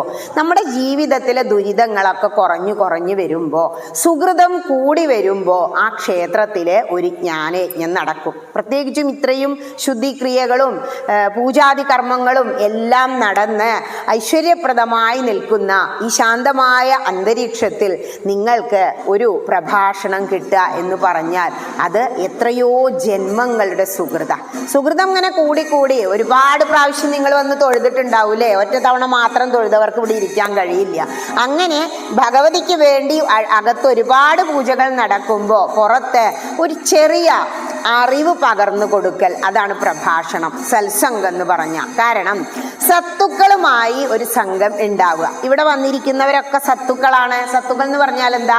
സജ്ജനങ്ങളാണ്. അതായത് സജ്ജനങ്ങളെ കണ്ടു കിട്ടിയാല് അതിൻ്റെ ഗുണം ഭഗവതി അപ്പോൾ തന്നെ നമുക്ക് തരുന്ന പറയാം. സജ്ജനങ്ങളുമായി നമുക്ക് ഒരു സംസർഗം ഉണ്ടാവണം. അതിനു വേണ്ടിയാണ് ഇത്തരം പ്രഭാഷണങ്ങൾ. ഇനി ക്ഷയാത് ത്രായതേ ഇതി ക്ഷേത്ര എന്ന് പറഞ്ഞു. ഇങ്ങനെ ക്ഷേത്രങ്ങളിൽ വന്നാൽ എങ്ങനെയാണ് നമ്മുടെ ക്ഷയം ഇല്ലാതെയാകുന്നത്? ഏതൊക്കെ ക്ഷയങ്ങളാ? നമുക്കെല്ലാം 2 തരം ക്ഷയങ്ങളുണ്ട്. ഇവിടെ വന്നാൽ നിങ്ങൾ എന്താ ചെയ്യുക? കൗണ്ടറിൽ ഒരു പുഷ്പാഞ്ജലി എഴുതൂ കേട്ടോ. പറയും എന്താണ് പുഷ്പാഞ്ജലി? അതൊന്നും അറിയില്ല ടീച്ചറെ, ഞാൻ കുറെ കാലമായിട്ട് കഴിക്കാറുണ്ട് പറയും. അത് കഴിഞ്ഞാൽ നമ്മൾ പറയും ഒരു മുട്ട അറക്കാനുണ്ട്, കുട്ടി തീരെ പഠിക്കുന്നില്ല, ഒരു വിദ്യ മുട്ട അറത്തൂലേ? ചില ക്ഷേത്രങ്ങളിൽ, ഭഗവതി ക്ഷേത്രങ്ങളിൽ കാണാം. ഇങ്ങനെയുള്ള കാര്യങ്ങളൊക്കെ ചെയ്യും. അതേസമയം പറയും ഒരു ഭാഗ്യസൂക്തം ജപിച്ച് അർച്ചിക്കണം. ഇങ്ങനെയൊക്കെ പറഞ്ഞ് നമ്മൾ വഴിപാടുകൾ ചെയ്യും. വഴിപാട് എന്ന് പറഞ്ഞാൽ എന്താ? ത്യാഗമാണ്, സമർപ്പണമാണ്, ആരാധനയാണ് വഴിപാട്. ഇവിടെ നമ്മൾ വന്ന് ഒരുപാട് വഴിപാടുകൾ ചെയ്യുമ്പോൾ മിക്ക വഴിപാടുകളും നമ്മുടെ ഭൗതികമായ ക്ഷയങ്ങളെ തീർക്കാനാണ്. ഇപ്പം ഈ പറഞ്ഞത് മുട്ടറക്കുന്നത് നമ്മുടെ ഭൗതിക ക്ഷയം തീർക്കാനാ. സർവ്വമുട്ടുകളും നീങ്ങി സുഖമായി കുട്ടി പഠിച്ച് മുന്നേറണം, അതാണ് അതിൻ്റെ ലക്ഷ്യം. ഇനി ആത്മീയമായ ക്ഷയം ഉണ്ട്. എന്താ ആത്മീയ ക്ഷയം? ആത്മീയതയിലേക്ക് തൊട്ടു നോക്കുന്നില്ല. ഈ ക്ഷേത്രത്തിൽ വന്ന് തൊഴുതു പോകുന്നതാണോ ഭക്തി? അല്ല, അതിനും അപ്പുറത്തേക്ക് നമ്മൾ പോകണം. ഉപനിഷത്ത് എടുത്ത് പരിശോധിക്കുമ്പോൾ അതിലൊരു ഭാഗത്ത് നേതി എന്ന് പറയുന്നുണ്ട്. നേതി എന്ന് പറഞ്ഞാൽ അതല്ല എന്നാണ്. ഇനി എന്താ പിന്നെ അതല്ലെങ്കിൽ ഗുരുവായൂർ ചെന്നാൽ എന്താ പറയാ? മുന്നോട്ട് പറഞ്ഞുകൊണ്ടേ ഇരിക്കും. ഇവിടെ നിൽക്കണ്ട, ഈ തൊഴുതുകൊണ്ട് നിന്നാൽ പോരാ, ഇനിയും ചെയ്യാണ്ട് വേഗം പൊക്കോന്നാ പറയുന്നത്. നമുക്ക് ഇഷ്ടമില്ല. പക്ഷെ എത്ര ആളാ പിറകിലെന്ന് ആലോചിക്കുമ്പോൾ നമ്മൾ അങ്ങനെ നീങ്ങി പോവില്ലേ? 4 മണിക്കൂർ നിന്നു, കണ്ടുവോ? ഇല്ല കേട്ടോ ടീച്ചറെ, കണ്ണട എടുത്തില്ല പറഞ്ഞു ഒരമ്മ. ഇതാണ് അവസ്ഥ. കാരണം അത്രയും യോഗം വെച്ചിട്ടുള്ളൂ. മനസ്സ് അത്രയും ശുദ്ധമാക്കി കൊണ്ടുവേണം നമ്മളൊരു ക്ഷേത്രത്തിലേക്ക് പോകാൻ. എങ്കിലേ നമുക്ക് ആ ബിംബത്തെ കാണാൻ പറ്റൂ. അവിടെ ചെന്ന് നിന്നാൽ ഇടയ്ക്ക് നമ്മളെ ഉന്തി അങ്ങോട്ട് വിടും. കാണാൻ പോലും ചിലർക്ക് കഴിയില്ല. ഒരു ചേച്ചി പറഞ്ഞു, എൻ്റെ കണ്ണ് നിറഞ്ഞു ടീച്ചറെ, അകത്തേക്ക് നോക്കാൻ പറ്റില്ല, അപ്പോഴേക്കും എന്നെ ഉന്തി വിട്ടു എന്ന്. അതാ പറഞ്ഞത്, നമ്മൾ അത്രയൊക്കെ ബുദ്ധിമുട്ടിയോടെ പോകുമ്പോൾ എന്താ വിചാരം? നമ്മളെ കൊണ്ട് ഇത് സാധിക്കും. പക്ഷെ നമ്മളെല്ലാവരും എന്താണോ ഒരു ഉപകരണം മാത്രം, നിമിത്തമാത്രം ഭവസവ്യസാചിൻ എന്നാ പറയുന്നത്. നമ്മളൊരു ഉപകരണം ആരുടെ കയ്യില്? ഭഗവാന്റെ കയ്യില്. ഇപ്പൊ നമ്മൾ പല പാത്രങ്ങളും എടുക്കും എവിടുന്ന്? അടുക്കളയില്. അത് നമ്മളുടെ ഉപകരണങ്ങളാണ്. നമ്മുടെ ആവശ്യത്തിന് വേണ്ടി നമ്മൾ അത് ഉപയോഗിക്കുക. അതുപോലെ നമ്മളാകുന്ന ഈ ശരീരത്തെ ഭഗവാന്റെ കയ്യിലെ ഒരു കളിക്കോപ്പായിട്ടാണ് ഉപയോഗിക്കുന്നത്. ഭഗവാന്റെ കയ്യിലെ ആ ഓടക്കുഴൽ കണ്ടിട്ടില്ലേ? 9 തുളകളാ. നമ്മുടെ ശരീരത്തിനും എന്തുണ്ട്? 9 തുളകളാ. ഓരോ തുളകളിൽ അമർത്തി ഇങ്ങനെ ഊതിയും കൊണ്ട് നിൽക്കുമ്പോൾ ഓരോ ശബ്ദങ്ങൾ വരുന്നില്ലേ? അതുപോലെ നമുക്കും ശബ്ദങ്ങൾ വരുന്നുണ്ട്. ചില സമയത്ത് നമ്മൾ ചിരിക്കും. ഒരു ദിവസം രാവിലെയാ എത്ര നേരം നമ്മൾ ചിരിക്കാറുള്ളതെന്ന് ചിന്തിച്ചു നോക്കൂ. വളരെ കുറച്ചായിരിക്കും. ചില സമയത്ത് നമ്മൾ മനസ്സുകൊണ്ട് കരയും, ദേഷ്യപ്പെടും, പലതരം വികാരങ്ങൾ. ഇതൊക്കെ നമ്മളെ ഓടക്കുഴലാകുന്ന ശരീരത്തിൽ നിന്ന് വരുന്നതാ. ഇവിടെ വന്ന് ആത്മസുഖത്തിന് വേണ്ടി പ്രാർത്ഥിക്കണം എന്നാ പറയുന്നത്. നമ്മളെന്താ പ്രാർത്ഥിക്കുക? ഭൗതിക സുഖങ്ങളെല്ലാം കിട്ടാൻ വേണ്ടിയിട്ട് പ്രാർത്ഥിക്കും. ഈ ഭൗതികത എന്നും നിലനിർത്താൻ പറ്റുമോ? അതിനെക്കുറിച്ചാണ് നമ്മൾ ചിന്തിക്കേണ്ടത്. ഒരിക്കലും ഈ ഭൗതികത മരിക്കുവോളം നിലനിർത്താൻ കഴിയില്ല. കാരണം ഒന്നും ശാശ്വതമല്ല. ഇന്ന് കാണുന്നതൊന്നും ഒരാഴ്ച കഴിഞ്ഞാൽ ഇതുപോലെ നമുക്ക് കാണാൻ കഴിയില്ല. നമ്മുടെ ശരീരം തന്നെ ഉദാഹരണം. 10 വർഷം മുമ്പ് നിങ്ങളുടെ ശരീരം നോക്കൂ, ഇങ്ങനെയായിരുന്നോ? അല്ല. ഇനി ഒരു 10 വർഷം കഴിഞ്ഞാൽ നമ്മൾ ഇങ്ങനെയാണോ? നമ്മൾ നമ്മുടെ സ്വന്തമാണ് എന്ന് കരുതി എത്ര ഒരു കെയറിങ്ങിൽ നമ്മൾ കൊണ്ടു നടക്കുന്ന ആ ശരീരം പോലും നമ്മളുടെ നിയന്ത്രണത്തിലല്ല. അങ്ങനെയാണെങ്കിൽ പിന്നെ എന്താണ് ശാശ്വതമായിട്ടുള്ളത്? അങ്ങനെ വേണം നമ്മൾ ചിന്തിക്കാൻ. കാരണം നമ്മളൊരു ഭാഗത്ത് അങ്ങനെ മാറിയിരുന്ന് ആത്മീയമായിട്ട് ചിന്തിക്കുമ്പോഴേ നമുക്ക് അതിനെക്കുറിച്ച് മനസ്സിലാവൂ. നമ്മുടെ ഈ ശരീരം മാറുന്നത് പോലെ പ്രകൃതിയിലെല്ലാം മാറും. യാതൊരുവിധ സുഖങ്ങളും എന്നേക്കുമായി നിലനിൽക്കില്ല. അങ്ങനെ ആകുമ്പോൾ പിന്നെ നമ്മൾ എന്താ ചെയ്യേണ്ടത്? നശിക്കാത്തത് എന്ത് എന്ന് ചിന്തിക്കുക. അത് ശ്രീ ഭഗവതി മാത്രം. എന്താ ഭഗവതി എന്ന് പറഞ്ഞ? ഒരുപാട് കാലമായി വന്ന് തൊഴുന്നു ഇല്ലേ? ഭഗവതിയാണ് ഭഗവതിയാണ് കേൾക്കുന്നുണ്ട്. ആരാണ് ഈ ഭഗവതി? എന്താണ് ഭഗവതി? അതറിയണം ആദ്യം. 6 ഭഗങ്ങളുള്ളവൾ ഭഗവതി. 6 ഭഗങ്ങൾ ഏതൊക്കെയാ? ഐശ്വര്യം, വീര്യം, ശ്രീ, വിജ്ഞാനം, വൈരാഗ്യം, യശസ്. അതായത് ഈ 6 ഭഗങ്ങളും ഒന്നിൽ ചേർന്ന് നിൽക്കുമ്പോൾ അത് ഭഗവതി അല്ലെങ്കിൽ ഭഗവാനായി മാറുന്നു. ഈ ഭഗവതിക്ക് ഇങ്ങനെയുള്ളതെല്ലാം ഉണ്ടെന്ന് പറയാൻ എന്താ കാരണമെന്നോ? ഇവിടെ വന്ന് നോക്കുമ്പോൾ ഇത് നമ്മുടെ ജീവിതം തന്നെ കാണിക്കുക. ഐശ്വര്യം, വീര്യം, യശസ്, ശ്രീ, വിജ്ഞാനം, വൈരാഗ്യം എല്ലാം നമുക്ക് ഇവിടെ വന്ന് നോക്കുമ്പോൾ കാണാം. ഇത്രയും ഐശ്വര്യമുള്ള ഒരു സ്ഥലം നമുക്ക് വേറെ കാണാൻ കഴിയില്ല. അതാണ് ക്ഷേത്രങ്ങളുടെ പ്രത്യേകത. ഇനി മറ്റൊന്ന്, ക്ഷേത്രത്തിൽ വന്നു തൊഴുന്ന കാര്യം പറഞ്ഞു. ഇങ്ങനെ വിരലുകൾ ചേർത്ത് വെച്ച്, കയ്യിൻ്റെയും കാലിൻ്റെയും വിരലുകൾ ചേർത്ത് വെച്ച് നിന്നിട്ട് നമ്മൾ അങ്ങനെ തൊഴും. എങ്ങനെ തൊഴുക? കണ്ണടച്ച് തൊഴും ചിലര്, കണ്ണ് തുറന്ന് തൊഴും ചിലര്. എന്തിനാ ഈ കണ്ണ് അടയ്ക്കുന്നത്? അപ്പൊ ഭഗവതിയെ കാണില്ലല്ലോ. കണ്ണ് തുറന്ന് ആ ശ്രീലകത്ത് അലങ്കരിച്ചു വെച്ച ഭഗവതിയുടെ രൂപത്തെ മനസ്സിലേക്ക് ആവാഹിക്കണം. എന്നിട്ട് കണ്ണടച്ച് ഉള്ളിലിരിക്കുന്ന ആ ശ്രീ ഭഗവതിയെ നമ്മൾ അങ്ങനെ പ്രാർത്ഥിക്കണം. അതാണ് ശരിക്ക് ചെയ്യുന്നത്. നമുക്കറിയില്ല, ചെന്നൊന്ന് നോക്കും, പിന്നെ അറിയാതെ നമ്മൾ അടച്ചു പോയില്ലേ? അതിൻ്റെ തത്വം അതാണ്. വിരലുകൾ ഇങ്ങനെ ചേർത്ത് വെക്കുമ്പോൾ, പ്രത്യേകിച്ചും നമ്മുടെ എല്ലാ വിരലുകളും കാലുകളുടെ വിരലുകളും കൂടി ചേർത്ത് വെക്കുമ്പോൾ നമ്മുടെ ശരീരത്തിൽ ഒരു പ്രത്യേക വൈബ്രേഷൻ ഉണ്ടാകും. തലച്ചോറിൽ ഒരു പ്രത്യേക പോസിറ്റീവ് എനർജി ഉണ്ടാകും. അതിനു വേണ്ടിയിട്ടാണ് ഇങ്ങനെ നിന്ന് തൊഴുന്നത്. അതിനും അപ്പുറം ഇങ്ങനെ ഒരു താമരപ്പൂ പോലെ പിടിക്കുക. പുഷ്പ അഞ്ജലി. അഞ്ജലി പറഞ്ഞാൽ എന്താ? പൂപ്പ് കൈയാണ്. ഒരു കുടന്ന പൂക്കൾ നമ്മൾ അർപ്പിക്കുന്നത് പോലെ ശ്രീ പാദങ്ങളിൽ അങ്ങോട്ട് അർപ്പിക്കുന്നതാണ് പുഷ്പാഞ്ജലി. കാരണം ഈ പുഷ്പത്തിനൊരു പ്രത്യേകതയുണ്ട്. പുഷ്പങ്ങളുടെ ദളങ്ങൾ നോക്കിയിട്ടുണ്ടോ? മൃദുലാണ്. ഈ പുഷ്പം തിരുമേനി നമ്മുടെ പേരുനാളും പറഞ്ഞു കൊടുക്കുമ്പോൾ അതിന് മന്ത്രങ്ങളോടുകൂടി ആ പുഷ്പത്തെ എടുത്ത് അങ്ങനെ സമർപ്പിക്കും. എങ്ങനെയാ വിളക്ക് പൂജ ചെയ്യാറ്? വിളക്കൊക്കെ വെച്ച് പൂജ നടത്താറില്ലേ? അർച്ചന ഏറ്റവും പ്രധാന ക്ഷേത്രങ്ങളിൽ ഇങ്ങനെയൊക്കെ ഉണ്ടാകുമ്പോഴാണ് അർച്ചന നടത്തുക. പൂക്കൾ അങ്ങനെ എടുക്കും നമ്മൾ കൈകൊണ്ട്. എന്നിട്ട് ഈ ഹൃദയ പത്മത്തിൽ ചേർത്ത് വെച്ചിട്ട് ഈ വിളക്കാകുന്ന ഭഗവതിയുടെ പാദങ്ങളിൽ ഇങ്ങനെ മലർത്തിയിട്ടാണ് സമർപ്പിക്കുക. തിരുമേനി അർച്ചിക്കിന് നോക്കിയിട്ടുണ്ടോ? പുഷ്പങ്ങൾക്ക് ആ മന്ത്രങ്ങളെ ആഗിരണം ചെയ്യാനുള്ള കഴിവുണ്ട്. ഈ മന്ത്രങ്ങളെ ആഗിരണം ചെയ്ത് ഭഗവാന്റെ പാദങ്ങളിൽ സമർപ്പിക്കുമ്പോൾ മന്ത്രപൂരിതമായ പുഷ്പങ്ങളാണത്. ആ പുഷ്പമാണ് പുഷ്പാഞ്ജലി എന്ന് പറഞ്ഞ് നമുക്ക് തരിക. അതുകൊണ്ട് അത് വാങ്ങിച്ച് നമ്മൾ ആദ്യം എന്താ ചെയ്യുക? ഇങ്ങനെ എടുത്തിട്ട് ഒന്ന് ഗ്രാണിക്കും ഇല്ലേ? ഈ മൂക്കിൽ ഗ്രാണിക്കുന്ന എന്തിനാണെന്നറിയോ? ഭഗവാന്റെ പാദപത്മങ്ങളുടെ ആ ഒരു മണം, മന്ത്രത്തിന്റെ ആ ഒരു മണം നമുക്ക് ആദ്യം അറിയണം. അതിനു വേണ്ടിയാ മൂക്ക് കിട്ടിയിരിക്കുന്നത്. എന്നിട്ട് എന്ത് ചെയ്യും? അത് ഈ തലയിൽ ഇവിടെ ചൂടും. ആണുങ്ങൾ എവിടെയാ വെക്കുക? കർണേ തുളസിധാരണം. കർണത്തിന് പിറകില്, അതായത് നമ്മുടെ ചെവിയുടെ പിറകിലുള്ള തൊലി വളരെ സ്മൂത്തായ തൊലിയാണ്. അങ്ങനെയുള്ള ഭാഗങ്ങളിൽ ഇപ്പൊ ഇത് ചന്ദനം തൊടുമ്പോൾ ഇവിടെ ഭ്രൂമധ്യം മർമ്മപ്രധാന എന്നാ പറയുക. ഒരുപാട് മർമ്മങ്ങളുള്ള സ്ഥലം. അതുകൊണ്ടാണ് ഭ്രൂമധ്യത്തിൽ തിലകം തൊടുന്നത്. ഈ കർണത്തില് തുളസി വെച്ചാല് ആ സോഫ്റ്റായ ചർമ്മം ഔഷധ ഗുണമുള്ള തുളസിയുടെ ഔഷധത്തെ എന്ത് ചെയ്യും? അബ്സോർബ് ചെയ്യും, ആഗിരണം ചെയ്ത് നമ്മുടെ ശരീരത്തിലെ ബ്ലഡ് സർക്കുലേഷനെ വർദ്ധിപ്പിക്കും. കിഡ്നിയൊക്കെ വളരെ സ്മൂത്തായിട്ട് വർക്ക് ചെയ്യും അങ്ങനെ ആകുമ്പോൾ. അതാണ് കർണേ തുളസി ധാരണം എന്ന് പറയുന്നതിൻ്റെ പിറകിലെ സയൻസ്. മനസ്സിലായോ? ഇനി വന്ന് തൊഴുതു കഴിഞ്ഞാൽ പിന്നെ ഇനി എന്താ ചെയ്യേണ്ടതെന്ന് ചോദിച്ചാൽ അമ്മതേ പോണു ഞാനും പോയി ഇല്ലേ. പ്രദക്ഷിണം ദക്ഷിണം എന്ന് പറഞ്ഞാൽ തെക്ക, ഇടത്തെ കൈയിൻ്റെ ഭാഗത്ത് കൂടെ വന്ന് ഇങ്ങനെ പ്രദക്ഷിണം വെക്കും. എന്തിനാ പ്രദക്ഷിണം വെക്കണേ? ഓരോ സമയത്തും പ്രദക്ഷിണം വെക്കുമ്പോൾ അതിന് ഓരോ തത്വങ്ങളുണ്ട് എന്നാ. ഇപ്പൊ രാവിലെ വന്ന് നമ്മൾ പ്രദക്ഷിണം വെച്ചാല് നമുക്ക് രോഗശമനം എന്ന് പറയാൻ എന്താ, നല്ല ആയുസ്സും ആരോഗ്യവും ഉണ്ടായി വളർന്ന് വലുതാവുന്ന ഒരു തലമുറ നമുക്ക് വേണം. അതാണ് രാവിലെ എന്ന് പറയുന്നത്. ഇനി അത് കഴിഞ്ഞ് നട്ടുച്ചയ്ക്ക് വന്ന് നിങ്ങളെല്ലാവരും ഇപ്പൊ വേണമെങ്കിൽ ഉച്ചപൂജ ആയിരിക്കാം, അങ്ങനെ വന്ന് തൊഴുമ്പോ അഭീഷ്ടസിദ്ധി ഉണ്ടാകുന്നത്. ഇനി സന്ധ്യയാകുമ്പോൾ വന്നിട്ട് പ്രദക്ഷിണം വെച്ചാല് പാപനാശം, സർവ പാപങ്ങളും തീരുന്ന. നട്ടപ്പാതിരയുടെ പ്രത്യേകത എന്താ? ശ്രീഭദ്ര, ഇവിടെ ഭദ്രകാളിയാണല്ലോ അല്ലെ.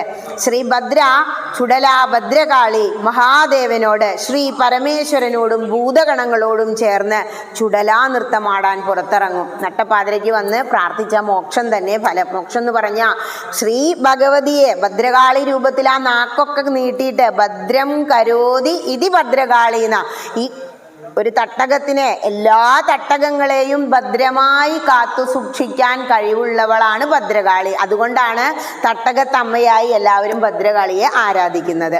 അങ്ങനെ ആകുമ്പോൾ ആ സമയത്ത് കണ്ട അപ്പം തന്നെ നമ്മുടെ കാറ്റ് പോകും. അതാണ് മോക്ഷം എന്ന് പറഞ്ഞത്. ഭഗവാനെ കണ്ട് മരിച്ചാൽ മോക്ഷം തന്നെയല്ലേ.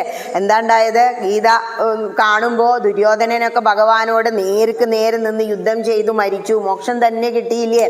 ഭഗവാനെ കണ്ട് മരിച്ചാൽ പിന്നെ വേറൊന്നും വേണ്ട. പക്ഷെ ആ സമയത്ത് ഭഗവാനെ മനസ്സിൽ കാണാൻ, നാമം ചൊല്ലാൻ തോന്നണമെങ്കിൽ ഒരു ആത്മീയ സംസ്കാരം വേണം. നമ്മൾ എന്തിനാപ്പത് ആവർത്തിക്കണേ? നാമം ചൊല്ലൂ പറയും. എത്ര തവണ നാമം ചൊല്ലണം? 108 തവണ ചൊല്ലിക്കോ പറഞ്ഞിട്ട് അമ്മ ഇത് തോണ്ടിയിരിക്കൂലേ.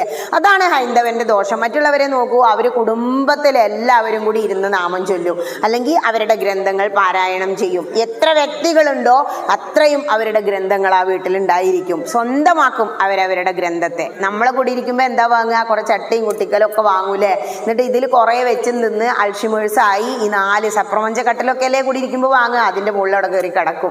പക്ഷേ നമ്മൾ ഗ്രഹപ്രവേശം ചെയ്യുമ്പോൾ ഈ നമ്മുടെ അടിസ്ഥാന ഗ്രന്ഥം ഏതെങ്കിലും ഒന്ന് വാങ്ങണം. എന്താ ഏതെങ്കിലും ഒന്നെന്ന് പറഞ്ഞ്?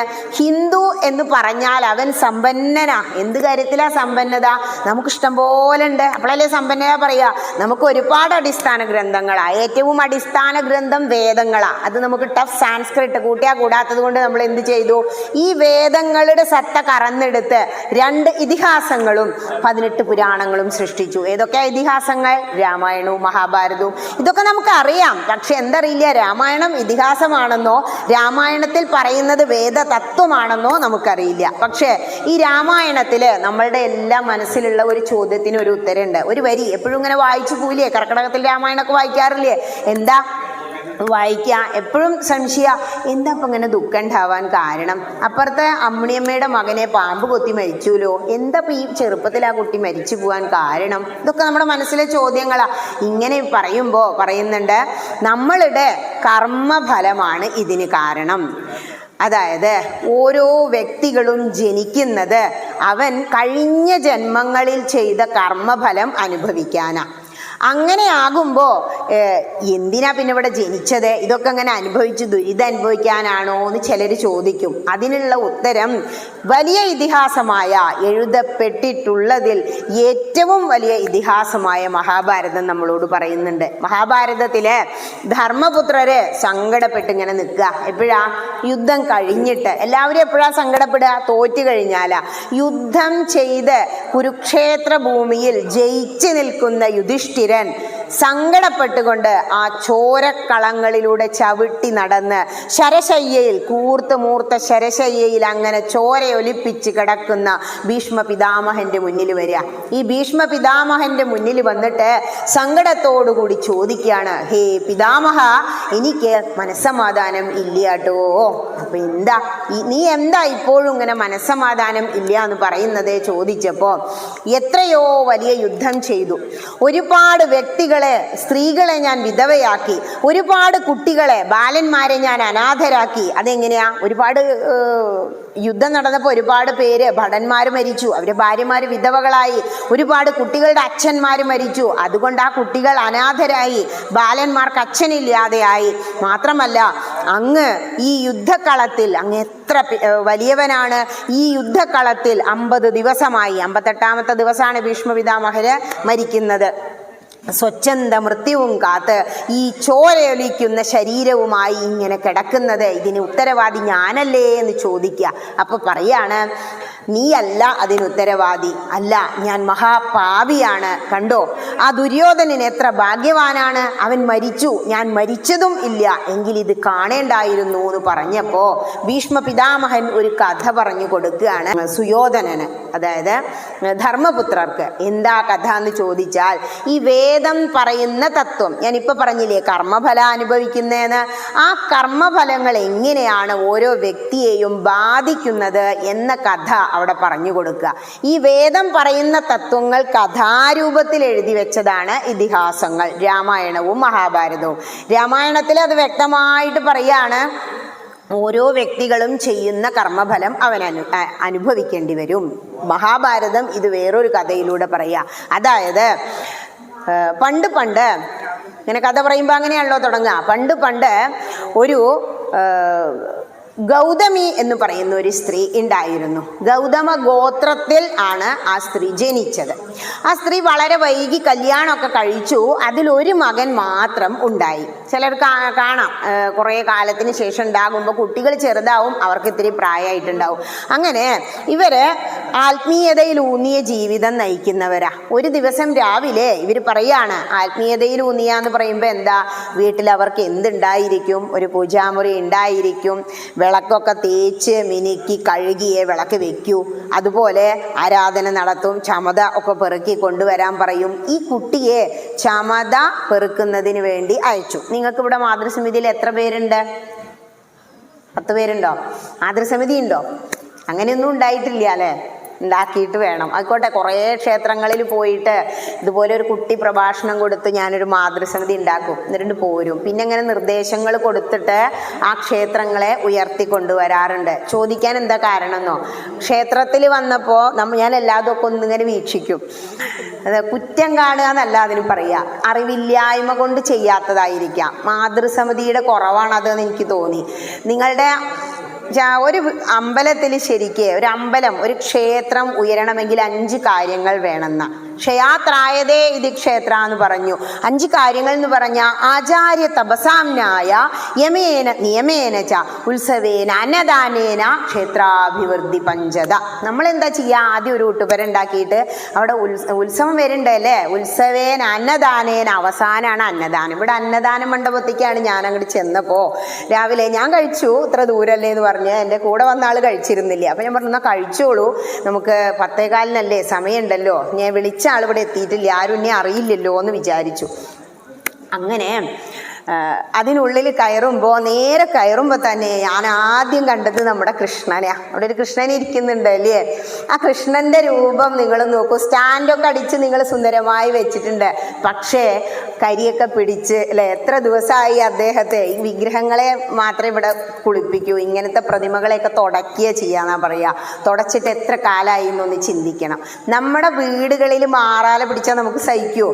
ഇല്ലല്ലോ. ആ സ്റ്റാൻഡിന്റെ ഒരു രൂപവും ഒക്കെ. അപ്പം ഞാൻ അങ്ങനെ വിചാരിച്ചു, ആ കൃഷ്ണനെയൊക്കെ ഒന്ന് തുടച്ച് ചെറിയൊരു മാലയൊക്കെ, നമുക്ക് മാല പിരിച്ചിട്ട് അവിടെ ചാർത്താൻ പറ്റുമോ? ശ്രീലകത്ത് അമ്പലവാസികൾ പിരിച്ചത്. ഈ കൈ കിട്ടിയത് എന്തിനാണെന്നറിയോ? 4 തുളസി ഇങ്ങനെ കാത്തു നിൽക്കുത്രേ, എന്നെ നാമജപത്തോടു കൂടി പൊട്ടിച്ച് ആ കൃഷ്ണന്റെ ദേവിയുടെ കാൽപാദങ്ങളിൽ ഒന്ന് എത്തിക്കാൻ ഒരു ഭക്തനെങ്കിലും വരേണമേന്ന് ആ ഒരു മാലയൊക്കെ പിരിച്ച്. ഇന്നിപ്പോൾ വിശേഷമല്ലേ, ഉത്സവമാകുമ്പോൾ ദിവസേന വേണ്ട ആ കൃഷ്ണനെ അങ്ങോട്ട് ചാർത്തി അവിടെ ഒരു കുഞ്ഞു വിളക്ക്, അതൊക്കെ ഞാനങ്ങോട്ട് സ്പോൺസർ ചെയ്യാന്ന് പറയാം. കുഞ്ഞൊരു വിളക്കും കത്തിച്ച് വെച്ചിട്ട് നമ്മളവിടെ നിന്ന് ഭക്ഷണം കഴിച്ചാലോ? ഭഗവാൻ ഇതിലും വലിയൊരു സന്തോഷമല്ലേ? അത് ഭഗവാനേ ഉറങ്ങിയിരിക്കുക. അപ്പോൾ കഴിഞ്ഞു പോരുമ്പോൾ വലത്തോട്ട് നോക്കിയപ്പോൾ കേമായിട്ട് അവിടെ ഒരു വിളക്കൊക്കെ വെച്ച് പഴം ഇതൊക്കെ വിളമ്പിയുണ്ട്. അങ്ങനെ തന്നെ വെച്ചിരിക്കുന്ന തോന്നുന്നു. അപ്പം ഞാൻ ആ വിളക്കിലേക്ക് നോക്കിയപ്പോൾ വിളക്കിൻ്റെ കളർ എന്താണെന്നറിയോ? വിളക്കിൻ്റെ കളർ എന്താ? കറുത്ത കളറാ. എവിടെയാ? ഉള്ളിൽ പടുതിരി കത്തിയിട്ടേ അത്രയും മോശം അവസ്ഥയാണ്. പിന്നെ നമ്മൾ ഉയരുമോ? ഞാൻ ഓരോ ഭാഗങ്ങളെക്കുറിച്ച് നമ്മൾ ചിന്തിക്കുമ്പോൾ ചില വീടുകളിൽ എന്നെ നിർബന്ധിച്ചു കൊണ്ടുപോകും പ്രഭാഷണം കഴിഞ്ഞാൽ. അപ്പം അങ്ങനെ വീക്ഷിച്ചിട്ട് ഞാൻ ഇങ്ങനെ ഓരോ കാര്യങ്ങൾ പറഞ്ഞു കൊടുക്കും. എന്നിട്ട് അത് മാറ്റിയതിന് ശേഷം 1 മാസം കഴിഞ്ഞ് അവർ വിളിക്കും. നമ്മൾ എവിടെ നിന്ന് തുടങ്ങണം എന്നുള്ളത് പറഞ്ഞു എന്നേ ഉള്ളൂ കേട്ടോ. ഒരു ക്ഷേത്രത്തിൻ്റെ ശക്തി, പ്രത്യേകിച്ച് ഇവിടെ ഭഗവതിയുടെ ശക്തി എന്ന് പറയുന്നത് അവിടുത്തെ മാതൃസമിതിയാണ്. ഈ ക്ഷേത്രത്തോടനുബന്ധിച്ച് ഒരു 10 വീടുകളെങ്കിലും ഹിന്ദു വീടുകൾ ഉണ്ടാവുമല്ലോ. ആ 10 വീടുകളിലും മാതൃസമിതി ഉണ്ടായിരിക്കും. ഒരു സ്ത്രീയെങ്കിലും ഇല്ലാത്ത വീട് ഉണ്ടാവില്ല. അവരുടെ മക്കളുണ്ടാവും, മരുമക്കളുണ്ടാവും, പേരക്കുട്ടികളുണ്ടാവും. അവരൊക്കെ വിളിച്ച് ചേർത്ത് വെറുതെ ഒരു മാതൃസമിതി മീറ്റിംഗ് ഒക്കെ കൂടുക. അതിനൊന്നും മുൻകൈ എടുക്കാൻ ആളുണ്ടാവില്ല. ഇത്തിരി ആത്മീയതയിലൂടെ പോകുന്ന ഒരു സ്ത്രീ കരുതിയാൽ നടക്കുന്ന കാര്യമുള്ളൂ അത്. എന്നെ കല്യാണം കഴിച്ചു കൊടുന്ന പുറമണ്ണൂരിൽ ഇതൊന്നും ഉണ്ടായിരുന്നില്ല ഞാൻ വന്നപ്പോൾ.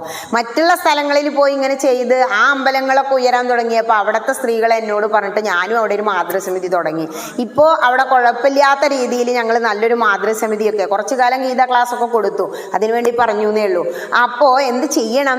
ഭഗവാനാണ് ആദ്യം ഒരു വിളക്ക് കൊടുക്കേണ്ടതും ഒരു ഇത്തിരി അന്നം ഭഗവാന്റെ മുന്നിൽ ഇല വെച്ച് നമ്മൾ വീട്ടിൽ കുട്ടിയുടെ പിറന്നാളിന് ചെയ്യാറില്ലേ? ഇത്രേ വേണ്ടൂ. ഒരു സങ്കല്പം, ഭഗവാൻ അത് കഴിക്കും. നോക്കിയിരിക്കൂത്രേ. കൃഷ്ണൻ എന്താ വിചാരം? എനിക്ക് ആദ്യം കിട്ടണമെന്ന്. ഭക്ഷണപ്രിയനല്ലേ? അതുകൊണ്ട് അവിടെ നിങ്ങൾ ശ്രദ്ധിക്കണം. ഭഗവാൻ നമ്മളെന്താ ആദ്യം കരുതുന്നത്?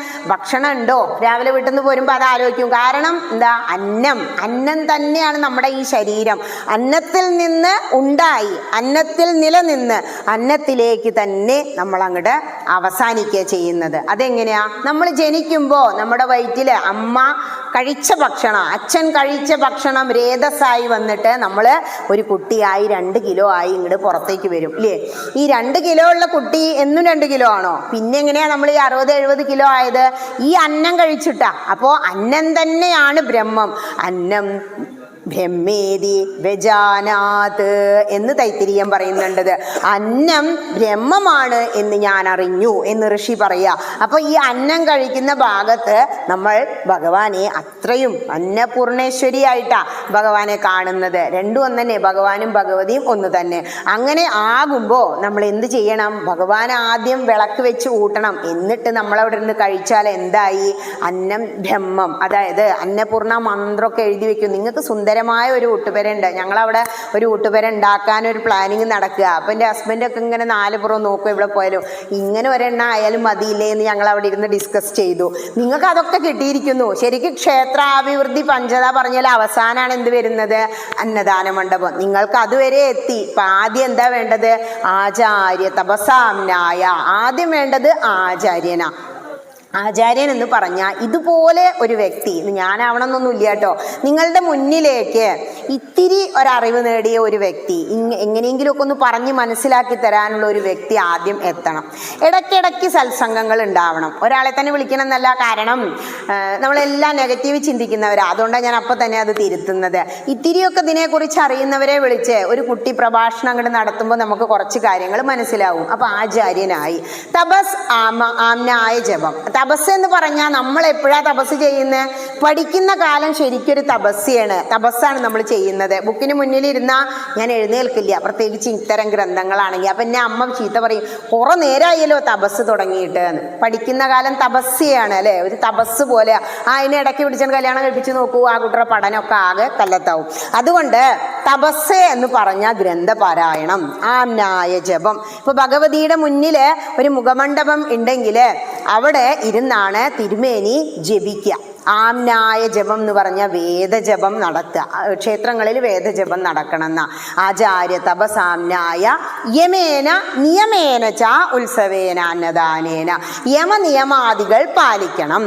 അതായത് ഇപ്പോൾ 30 തിങ്കളാഴ്ച ഭഗവതിക്ക് എന്താ? പൗർണമിയാ ഏറ്റവും വലുത്. ഒന്നും വേണ്ട, നിങ്ങൾ സുഖമായിട്ട് ഇവിടെ വന്നിരുന്നിട്ട് ലളിതാ സഹസ്രനാമം 30 വെള്ളിയാഴ്ച അല്ലെങ്കിൽ ഒരു ഞായറാഴ്ച, വെള്ളി പറഞ്ഞാൽ അപ്പം പറയും വർക്കിംഗ് ഡേ, ഇപ്പം എല്ലാവരും ജോലി ചെയ്യുന്ന കാലാണ് പറയാറുണ്ടല്ലോ, ഞായറുകൾ നമ്മുടെ സ്വന്തല്ലേ. നമുക്ക് ഞായറാഴ്ച രാവിലെ, അപ്പോൾ പിന്നെ കല്യാണത്തിന് പോയി എന്നും പറയില്ല, മറ്റൊന്നും കഴിച്ചു എന്നും പറയില്ല, രാവിലെ 7 മണിക്ക് എത്തൂട്ടോ. 8 മണി വരെ 1 മണിക്കൂർ ഒരാൾ ചൊല്ലിക്കൊടുത്ത് വേറൊരാൾ ചൊല്ലുമ്പോഴേക്കാണ് 1 മണിക്കൂർ ആവുക. അറിയാത്തവർക്ക് വേണ്ടി ഞാൻ അങ്ങനെയാണ് ലളിതാ സഹസ്രനാമൊക്കെ പുറമണ്ണൂരുള്ളവരെ പഠിപ്പിച്ച്.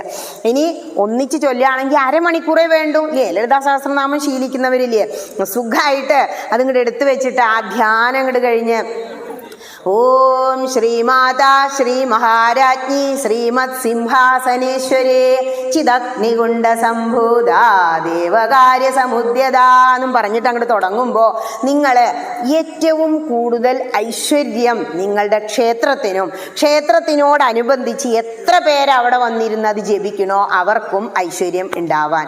ഐശ്വര്യത്തിനപ്പുറം ഉദ്ധരേതാത്മനാത്മാനം, നമ്മുടെ ആത്മാവിനെ ഉയർത്താൻ ക്ഷേത്രങ്ങളിലെ കൂട്ടമായ മന്ത്രജപത്തിന് കഴിയും, സഹസ്രനാമ ജപത്തിന് കഴിയും. ഇങ്ങനെ ഒരു മാസത്തിൽ ഇപ്പോൾ ഒരു 30 നോക്കണ്ട, ആഴ്ചയ്ക്ക് പറ്റുമെങ്കിൽ, കാരണം ഒരാൾക്ക് ഒരു ആഴ്ച കല്യാണാഴ്ച അടുത്ത ആഴ്ച വേറൊരാൾക്കാവും. 10 പേര് വന്നിരുന്നു ഒന്നിച്ച് ലളിതാ സഹസ്രനാമം ജപിക്കാൻ അങ്ങോട്ട് തുടങ്ങുക. അതിലും കിട്ടുന്ന വലിയൊരു സുഖം വേറില്ല. ഇച്ഛാശക്തി, ജ്ഞാനശക്തി, ക്രിയാശക്തി സ്വരൂപിണി എല്ലാം ഭഗവതിയിൽ തന്നെ ഉണ്ട്. ഇച്ഛാശക്തി, നമുക്ക് എല്ലാം ചെയ്യാൻ ആദ്യം എന്താ വേണ്ടത്? ഒരു ഇച്ഛ, ആഗ്രഹം വേണം അല്ലേ. ആഗ്രഹം ഉള്ളതുകൊണ്ടല്ലേ നിങ്ങൾ ഇവിടെ വന്ന് ഭക്ഷണം കഴിച്ചിട്ടും എത്രയോ സമയം ഇവിടെ ഇങ്ങനെ ഇരുന്നില്ലേ. ഇപ്പം തുടങ്ങും, 10 10:15 ഞാൻ വന്നപ്പോൾ നോക്കി കുറച്ച് പേര് അവിടെ വട്ടണഞ്ഞിരിക്കുന്നുണ്ട്, കൊച്ചു വർത്തമാനമൊക്കെ പറയുന്നുണ്ട്. എപ്പോഴേ കാണൂലേ, വീട്ടിലൊറ്റയ്ക്ക് ആരും ആരുടെ വീട്ടിലേക്കും പോവില്ല, കൊറോണ വന്നതോടുകൂട്ടിയിട്ട് അത് തീരെ ഇല്ലാതെ. പിന്നെ എവിടെ നമ്മൾ സംഗമിക്കുന്നത്? ഐക്യം, സ്നേഹം, ഒരുമ എല്ലാം കാണുന്നത് ക്ഷേത്ര സങ്കേതങ്ങളിലാണ്. അപ്പം ഇങ്ങനെ ഉത്സവം ഉണ്ടാകുമ്പോഴും അവിടെ വന്നിരിക്കുമ്പോഴാണ് എല്ലാവരും ഒരാളോട് നമ്മൾ എന്തെങ്കിലും ഒന്ന് ഷെയർ ചെയ്യുമ്പോൾ മനസ്സിന് വല്ലാത്തൊരു സുഖ അല്ലേ. സങ്കടമുള്ള കാര്യമാവാം, അത് സങ്കടം പകുതിയാക്കും. സന്തോഷമാണെങ്കിൽ അത് ഇരട്ടിക്കും. നമുക്ക് സന്തോഷമുള്ള കാര്യം ഒരാളോട് പറഞ്ഞാൽ അയാൾക്കും സന്തോഷമായി, അപ്പം അത് ഇരട്ടിച്ചില്ലേ.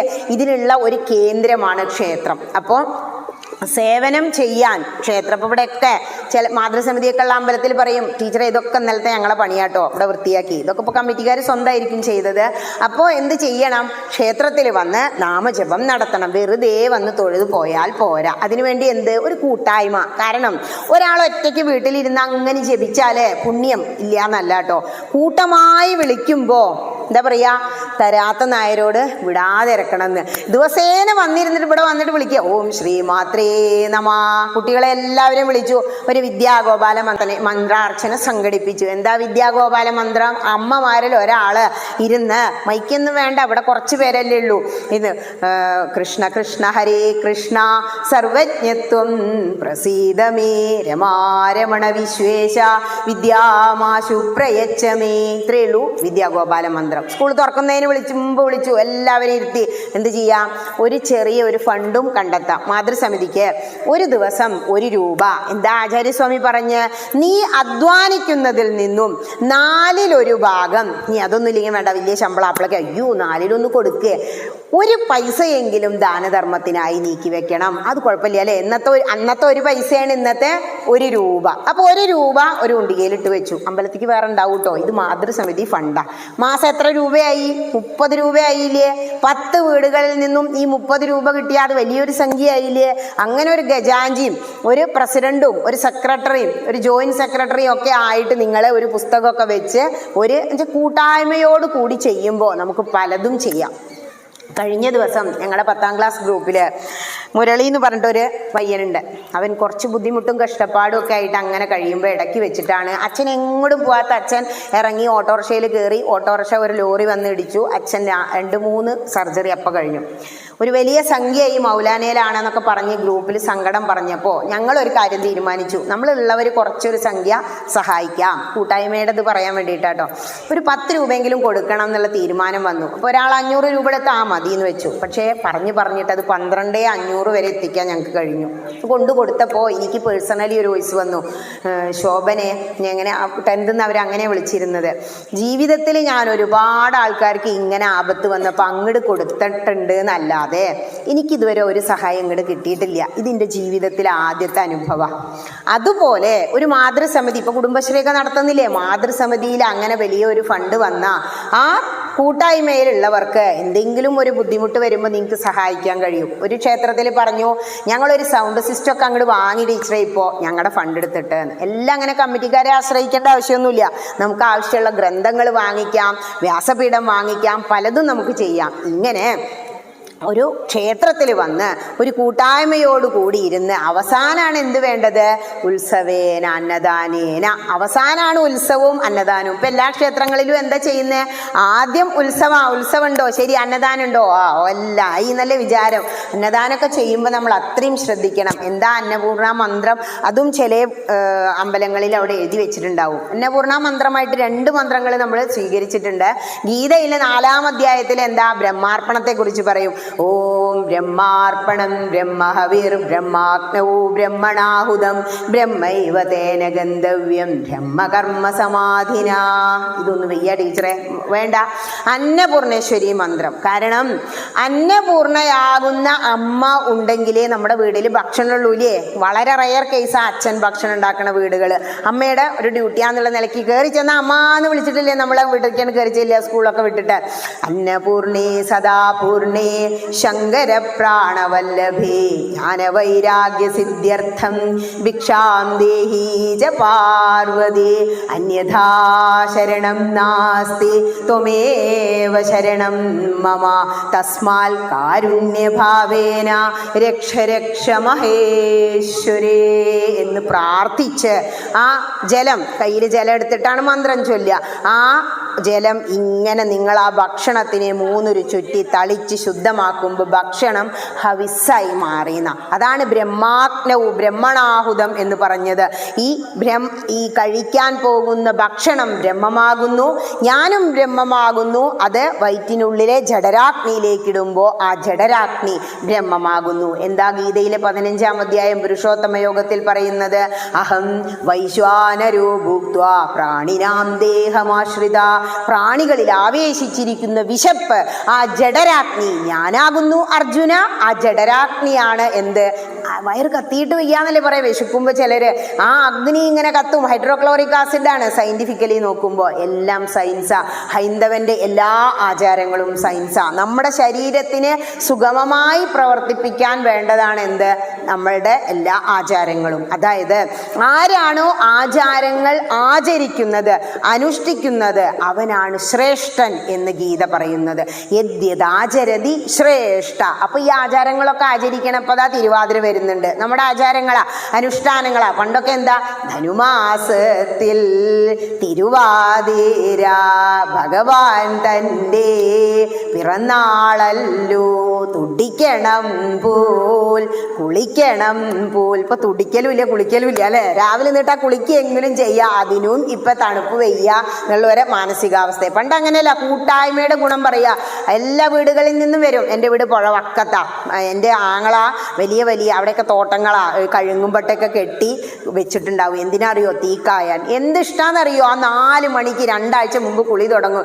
എഴുന്നേൽപ്പിച്ച് പുഴയിൽ ആ നടത്തിങ്ങനെ വറച്ച് പോയിരിക്കും. എന്നിട്ട് നേരെ എപ്പോഴും വെള്ളത്തിലേക്കാണ് ചാടും. വെള്ളത്തിൽ ചാടി കഴിഞ്ഞ തൈരിങ്ങനെ കലക്കല്. എന്ത് സുന്ദരമായിട്ടാ മഹാദേവന്റെ പാട്ടുകൾ അങ്ങനെ പാടി ശ്രീ പരമേശ്വരനെ സ്തുതിച്ചുകൊണ്ട് അല്ലേ. എന്താണ് ആ ചോദ്യം എന്നറിയോ? ഈ പുള്ളി കീടയ്ക്കാമുഷിഞ്ഞതെന്തേ. എന്ത് സുന്ദരമായിട്ട് അതൊക്കെ അമ്മ പാടിത്തരിക. അതൊക്കെ കഴിഞ്ഞാൽ ഒരു തുടിക്കലുണ്ട്. ആ തുടിക്കുന്ന ശബ്ദം അക്കരയെന്ന് കേൾക്കുമ്പോൾ ഞങ്ങൾ അതിലും വലിയ തുടിക്കും. ഞങ്ങൾ ഫസ്റ്റ് അടിക്കണ്ടേ. മത്സര ബുദ്ധി നല്ലതിനാ. എന്തിനു വേണ്ടിയിട്ടാ? അവർ ചൊല്ലുന്നതിലും ഉറക്കെ ഞങ്ങൾ ഗീതങ്ങൾ ചൊല്ലിയും കൊണ്ടിരിക്കും. അത് കഴിഞ്ഞാൽ അങ്ങോട്ട് കയറി. പണ്ടൊക്കെ കുളിക്കാൻ പോകുമ്പോൾ ഈറം മാറാൻ കൊണ്ടുപോവുക തിരുവാതിരയ്ക്ക് അത്രേ. ഈറം മാറാനിട്ട് പുഴയ്ക്ക് പോകുമ്പോൾ അല്ലെങ്കിൽ ചോദിക്കുത്രേ തിരുവാതിര കുളിക്കാൻ പോവുകയാണോ എന്ന്. ഇങ്ങനെ ഒരു അവസ്ഥ ഉണ്ടായി. ഈറനുടുത്ത് വരുന്നത് ശരീരത്തിന്, നമ്മുടെ അടിവയറ്റിന്, നമ്മുടെ യൂട്രസിന് ഈ തണുപ്പ് ഏറ്റവും നല്ലത് അത്രേ. ഈറനുടുത്ത് തൊഴുത് നമസ്കരിക്കാൻ വന്നിരുന്നൊരു കാലുണ്ട്. ഈറൻ മാറാൻ കൊണ്ടുപോകാൻ എന്താ കാരണം? അത്രയും തണുപ്പാ, വെയ്യേ. പിന്നെ ആ തീയൊക്കെ കാഞ്ഞ് മുറുക്കലൊക്കെ ഉണ്ട്. 4 പുറം ഇരുന്നിട്ടില്ലേ. മുറുക്കാനൊക്കെ കൊണ്ടുപോകും. മഞ്ഞളാടി കുളിക്കും. അന്ന് മഞ്ഞൾ എന്ന് പറയില്ല, ചുവന്നത് തൊട്ടുപോന്നാ ചോദിക്കുക. മഞ്ഞളിനൊക്കെ അത്രയും സയന്റിഫിക്കലി നോക്കുമ്പോഴേ ബാക്ടീരിയകളെ നശിപ്പിക്കാനുള്ള കഴിവുണ്ട്. നമ്മളെ കുളിപ്പിക്കാൻ അമ്മ എങ്ങനെയാ കൊണ്ടുപോകുക? മാസത്തിലൊരിക്കൽ എണ്ണയൊക്കെ അങ്ങനെ തേച്ച് മഞ്ഞളാടി കുളിപ്പിക്കും, മുങ്ങി കുളിപ്പിക്കും അല്ലേ. അത് അശുദ്ധി കൊണ്ടൊന്നുമല്ല, മുങ്ങി കുളിച്ചാൽ ഒരുപാട് ഗുണങ്ങളുണ്ട്. അതുകൊണ്ട് പറയുന്നത്, അതിനാണ് ഈ കുളങ്ങളൊക്കെ എത്ര സ്ഥലം മുടക്കിയിട്ട് ഓരോ സ്ഥലത്ത് ഇങ്ങനെ കുളം കുഴിച്ചിരിക്കുന്ന. ഒരു വ്യക്തി കുളം കുഴിച്ചാൽ അല്ലെങ്കിൽ ഒരു കിണർ കുഴിച്ചാൽ സൗകര്യങ്ങൾ ഉണ്ടാക്കിയ വെള്ള സൗകര്യം ഉണ്ടാക്കി കഴിഞ്ഞാൽ അവന് ഒരുപാട് പുണ്യം കിട്ടുമെന്നാണ് മഹാഭാരതം പറയുന്നത്. ഇനി ഇങ്ങനെയൊക്കെ പറഞ്ഞു വരുമ്പോൾ മഹാഭാരതത്തിലെ കഥയിൽ നിന്നാണ് നമ്മൾ പോയത് അല്ലേ. മഹാഭാരതത്തിലെ കഥ പറഞ്ഞാണ് തുടങ്ങിയത്. അവിടെ ഗൗതമ ഗോത്രത്തിലെ ഒരു അമ്മ ഉണ്ടായിരുന്നു എന്ന് പറഞ്ഞില്ലേ, ഗൗതമി എന്ന് പറയുന്ന ഒരമ്മ. ആ ഗൗതമി വൈകി കല്യാണം കഴിച്ചു, ഒരു കുട്ടി ഉണ്ടായി എന്ന് പറഞ്ഞു. ആ കുട്ടി ഒരു ദിവസം ചമത പെറുക്കാൻ വേണ്ടിയിട്ട് കാട്ടിലേക്ക് പോയി. അമ്മയെ സഹായിക്കുന്ന മക്കളായിരുന്നു. അങ്ങനെ പോയ കുട്ടി തിരിച്ചു വരുന്നില്ല എന്ന് കണ്ടപ്പോൾ അമ്മയ്ക്ക് ഒരുമാതിരി, എന്താ ഇപ്പം ഇത്രയും വൈകണേ, ഇപ്പോഴത്തെ പോലെ ഫോണൊന്നും ഇല്ലല്ലോ. അങ്ങനെ മനസ്സിനൊരു ആവലാതിയായി തുടങ്ങി. പറഞ്ഞ പോലെ തന്നെ കുട്ടി പാമ്പ് കടിയേറ്റ് ചമത പെറുക്കുന്നതിനിടയിൽ മരിച്ചു വീണു. കുറേ കഴിഞ്ഞപ്പോൾ രാത്രിയായി, ആരും എന്നും വരുന്ന സമയമൊക്കെ കഴിഞ്ഞു. അയൽവാസികളോടൊക്കെ പറഞ്ഞു, ആൾക്കാരെയൊക്കെ കൂട്ടി ചെന്നപ്പോൾ കുട്ടി മരിച്ചു കിടക്കുന്നുണ്ട്, നീല നിറമൊക്കെ ആയിട്ടുണ്ട്, പാമ്പ് കൊത്തിയതാ മനസ്സിലായി. കൊണ്ടുവന്നു, ശവസംസ്കാരാദികളൊക്കെ കഴിച്ചു. പക്ഷെ ഈ ചെല്ലുന്നുണ്ടല്ലോ, ആ കാണുന്ന സമയത്ത് ഒരു പെറ്റമ്മയെ സംബന്ധിച്ച് അത് വളരെ വേദനാജനകമാണ്. നമ്മൾ മരിക്കുന്നതിന് മുമ്പ് നമ്മുടെ മക്കൾ മരിക്കുക എന്ന് പറഞ്ഞാൽ അത് സങ്കല്പിക്കാൻ പറ്റില്ല ഒരമ്മയ്ക്കും. ആ ഒരു ഇത് കണ്ട്, ആ നീലനിറം ഓടിക്കിടക്കുന്ന കുട്ടിയെ കണ്ടപ്പോൾ, എത്രയോ കാലം ആഗ്രഹിച്ചിട്ടുണ്ടായ കുട്ടിയാണ്, അത് ഇത്ര പ്രായമായപ്പോഴേക്കും മരിച്ചു വീണു എന്ന് കണ്ടപ്പോൾ മനം പൊട്ടി ആ സ്ത്രീ മാറത്തടിച്ച് കരഞ്ഞ് അവിടെ ഇരുന്ന് തളർന്നു വീണു. ഇത് കണ്ടുകൊണ്ട് അപ്പുറത്ത് ഒരു വേടൻ നിന്നിരുന്നു. വേടന്റെ പേര് അർജുനകൻ എന്നാണ്. അർജുനനല്ല, അർജുനകൻ എന്ന വേടൻ. ഈ വേടൻ അത് കണ്ടപ്പോൾ മാനസികമായിട്ട് വളരെ വിഷമം തോന്നി. തീരുമാനിച്ചു, ആ പാമ്പ് കാരണല്ലേ ഇപ്പം ഈ കുട്ടി മരിച്ച, അമ്മ ഇത്രയും വിഷമിച്ച്, ആ പാമ്പിനെ തേടി പിടിക്കണം എന്ന് തീരുമാനിച്ചു. പിറ്റേ ദിവസം അവൻ അതിനെ തേടി തേടി നടന്ന് പിടിച്ചു. ഏതാണ് വേടന്മാരുടെ പ്രത്യേകത. നമ്മുടെ ഇവിടെ എപ്പോഴും ഉണ്ട് പാമ്പ് പിടുത്തക്കാരൊക്കെ. ആ പാമ്പിനെ ഒരു ചരടിൽ കെട്ടിയിട്ട് എന്ത് ചെയ്തു എന്നോ, ഇങ്ങോട്ട് ഈ അമ്മയുടെ വീട്ടിലേക്ക് കൊണ്ടുവന്നു. എന്നിട്ട് പറയാണ്, അമ്മയുടെ പുത്രനെ കടിച്ചു കൊന്ന പാമ്പാണ് ഇത്, ഇതിനെ നമുക്ക് കൊല്ലാം അല്ലേ. ഗൗതമി ആദ്യം അന്തം വിട്ട് നിന്നു. എന്താ ഇപ്പം ഇവൻ കാണിക്കാൻ പോണേ വിചാരിച്ചു. ഇവനെ എങ്ങനെയാ കൊല്ലേണ്ടത്?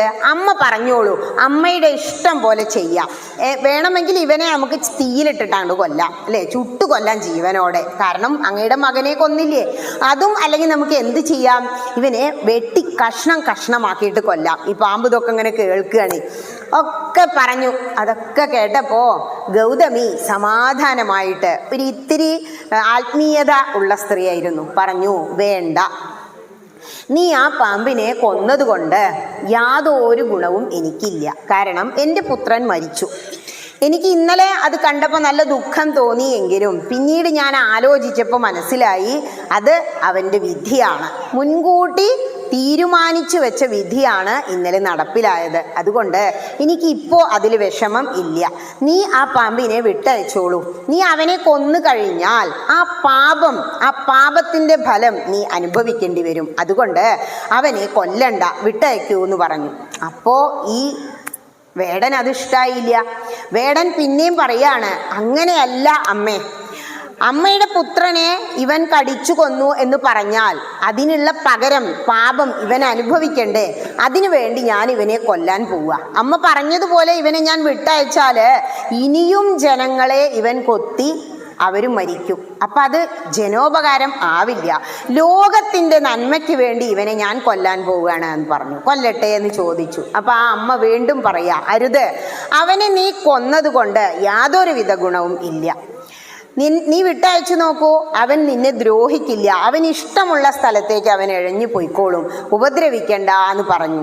ഇങ്ങനെ അവർ തമ്മിലിങ്ങനെ വാഗ്വാദം നടക്കുക. കുറേ സമയം ഈ വാദം നടന്നപ്പോൾ ഈ ചരടിൽ പാമ്പിങ്ങനെ കിടന്ന് പെടയുന്നുണ്ട്. ഈ പാമ്പിന് മതിയായി, ദേഷ്യം വരാൻ തുടങ്ങി. എത്ര സമയമായി ഇതിങ്ങനെ ചുരുട്ടിക്കെട്ടി. പാമ്പ് മനുഷ്യനെ പോലെ അങ്ങോട്ട് സംസാരിച്ചു.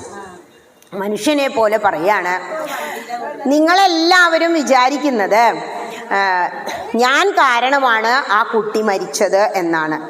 എനിക്ക് ആ കുട്ടിയോട് യാതൊരു പകയോ വിദ്വേഷമോ ഇല്ല. കാരണം ഇല്ലല്ലോ ഉണ്ടാവാന്. ആ കുട്ടിയെ കടിച്ചു കൊന്നതുകൊണ്ട് എനിക്കൊരു ഗുണവും ഉണ്ടാവുന്നില്ല.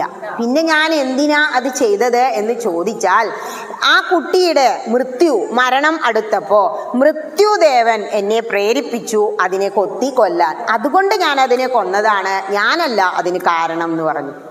അപ്പോ വീണ്ടും ഈ വേടൻ പറയാണ്, നീ അതിനെ കടിച്ചത് കൊണ്ടല്ലേ ആ കുഞ്ഞു മരിച്ചത്, അപ്പൊ നിനക്കതിൽ ഉത്തരവാദിത്വം ഇല്ലേ?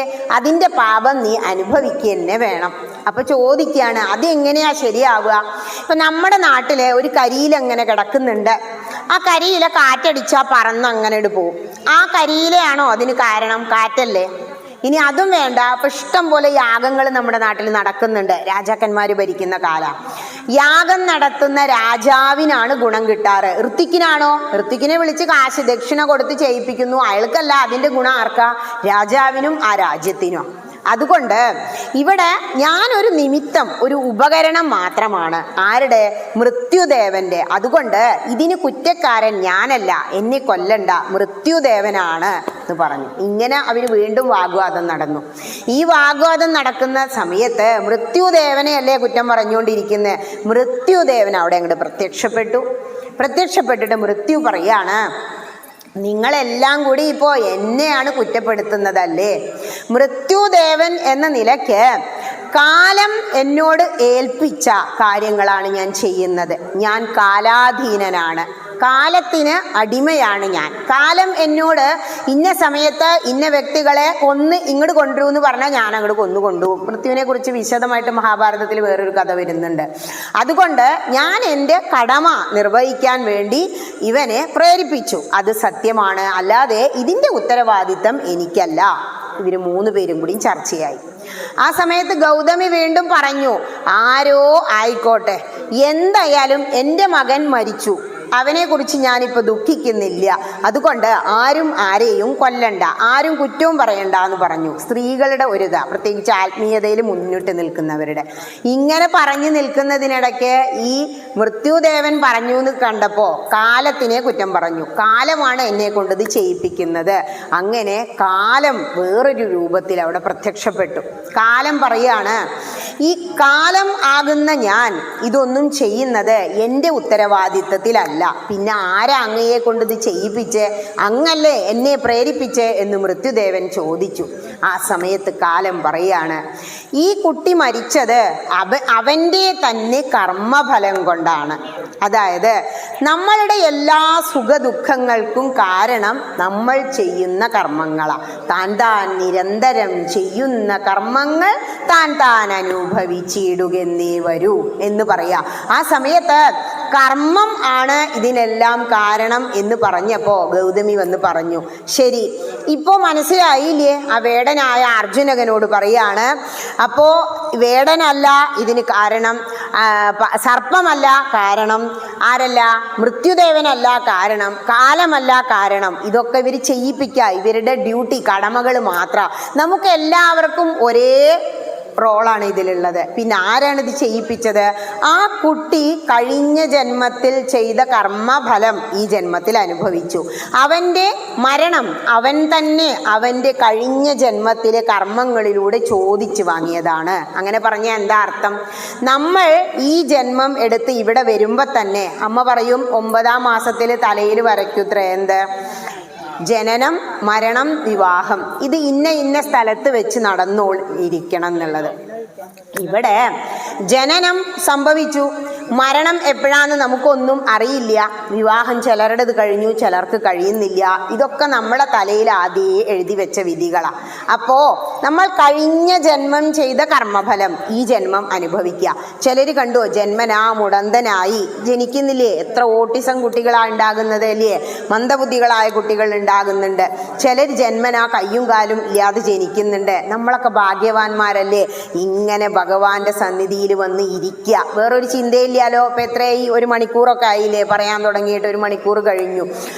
ഇതുവരെ നിങ്ങളെ മനസ്സിൽ വല്ല ചിന്തകളും കയറിയോ? ഇവിടെ ശ്രദ്ധിച്ചവർക്ക് മനസ്സിൽ വേറെ ചിന്തയൊന്നും പോകില്ല. എന്താ ഭഗവാൻ പറയുന്നത് എന്നറിയോ? തസ്മാൽ സർവേഷു കാലേഷു മാമനുസ്മര യുദ്ധ്യജ. എല്ലാ സമയത്തും എന്നെ അങ്ങനെ അനുസ്മരിക്കുക. ഭഗവാനെ ചിന്തിച്ചുകൊണ്ടിരിക്കാൻ പറഞ്ഞാൽ, നമ്മളോട് ധ്യാനിക്കാൻ പറഞ്ഞാൽ എത്ര സമയമാണ് നമ്മളെ ധ്യാനത്തിൽ മനസ്സിവിടെ കിടക്കുക? 5 മിനിറ്റ് കഴിഞ്ഞാൽ അപ്പം പറയാം, അയ്യോ ആ പാലതാ തിളച്ച് പൊന്തു, ഒന്ന് ഓഫാക്കിയെന്ന് അല്ലേ? നമ്മുടെ മനസ്സ് ഇവിടെ ഇല്ല, ശരീരം ഇവിടെ ഉള്ളൂ, പാലാണ് അടുപ്പത്ത് വെച്ചിട്ടുണ്ടാവുക. അതാണ് അവസ്ഥ. അതുകൊണ്ടാണ് എല്ലാ പ്രാരാബ്ദവും കഴിഞ്ഞതിന് ശേഷം ശാന്തമായി ഇരുന്നിട്ട് പ്രാർത്ഥിക്കണം എന്ന് പറയുന്നത്. കാരണം നമ്മൾ പ്രാർത്ഥിക്കുമ്പോൾ, വഴിപാടിനെ കുറിച്ച് ചിന്തിക്കുമ്പോൾ നമ്മുടെ മനസ്സ് എത്രത്തോളം താഴ്മയോടുകൂടി ആ ഈശ്വര ശക്തിയെ കുറിച്ച് ഓർക്കുന്നു എന്ന് മനസ്സിലാക്കുക. പല വഴിപാടും ചെയ്യാറില്ലേ? കുട്ടിക്കൊരു പനി വന്നാൽ മതി, ഒരു വയറിളക്കം തുടങ്ങി, അയ്യോ നാളെ അമ്പലത്തിലെ ഉത്സവ, എനിക്ക് പ്രഭാഷണത്തിന് പോണേ കൃഷ്ണ, ഞാനൊരു പുഷ്പാഞ്ജലി അല്ലെ അഭിജിത്ത് മൂലം കഴിച്ചോളാമേന്ന് അപ്പോൾ പ്രാർത്ഥിച്ചു. 5 മിനിറ്റ് കഴിഞ്ഞു, പനി പോയി. മരുന്നൊക്കെ കൊടുത്തിട്ടുണ്ടാവും, അത് വേറെ. എന്തായാലും എന്തേ ഉള്ളൂ, നമ്മുടെ ആ ഒരു ഈശ്വര സ്മരണ.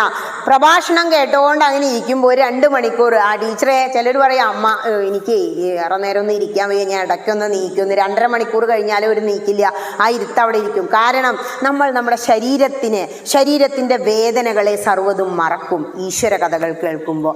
പറയുന്നവനും കേൾക്കുന്നവനും ഭക്തി ഉണ്ടാകുന്ന കഥയാണ്. ഇവിടെ ഇതൊക്കെ കേട്ട് കഴിഞ്ഞപ്പോൾ, കർമ്മത്തിനെ കുറിച്ചൊക്കെ പറഞ്ഞപ്പോൾ ഗൗതമി പറയാണ്, ഇനി നിങ്ങളെല്ലാവരും പിരിഞ്ഞു പോയിക്കോളൂ, ആ പാമ്പിനെ കെട്ടഴിച്ചു വിടൂ എന്ന് പറഞ്ഞു.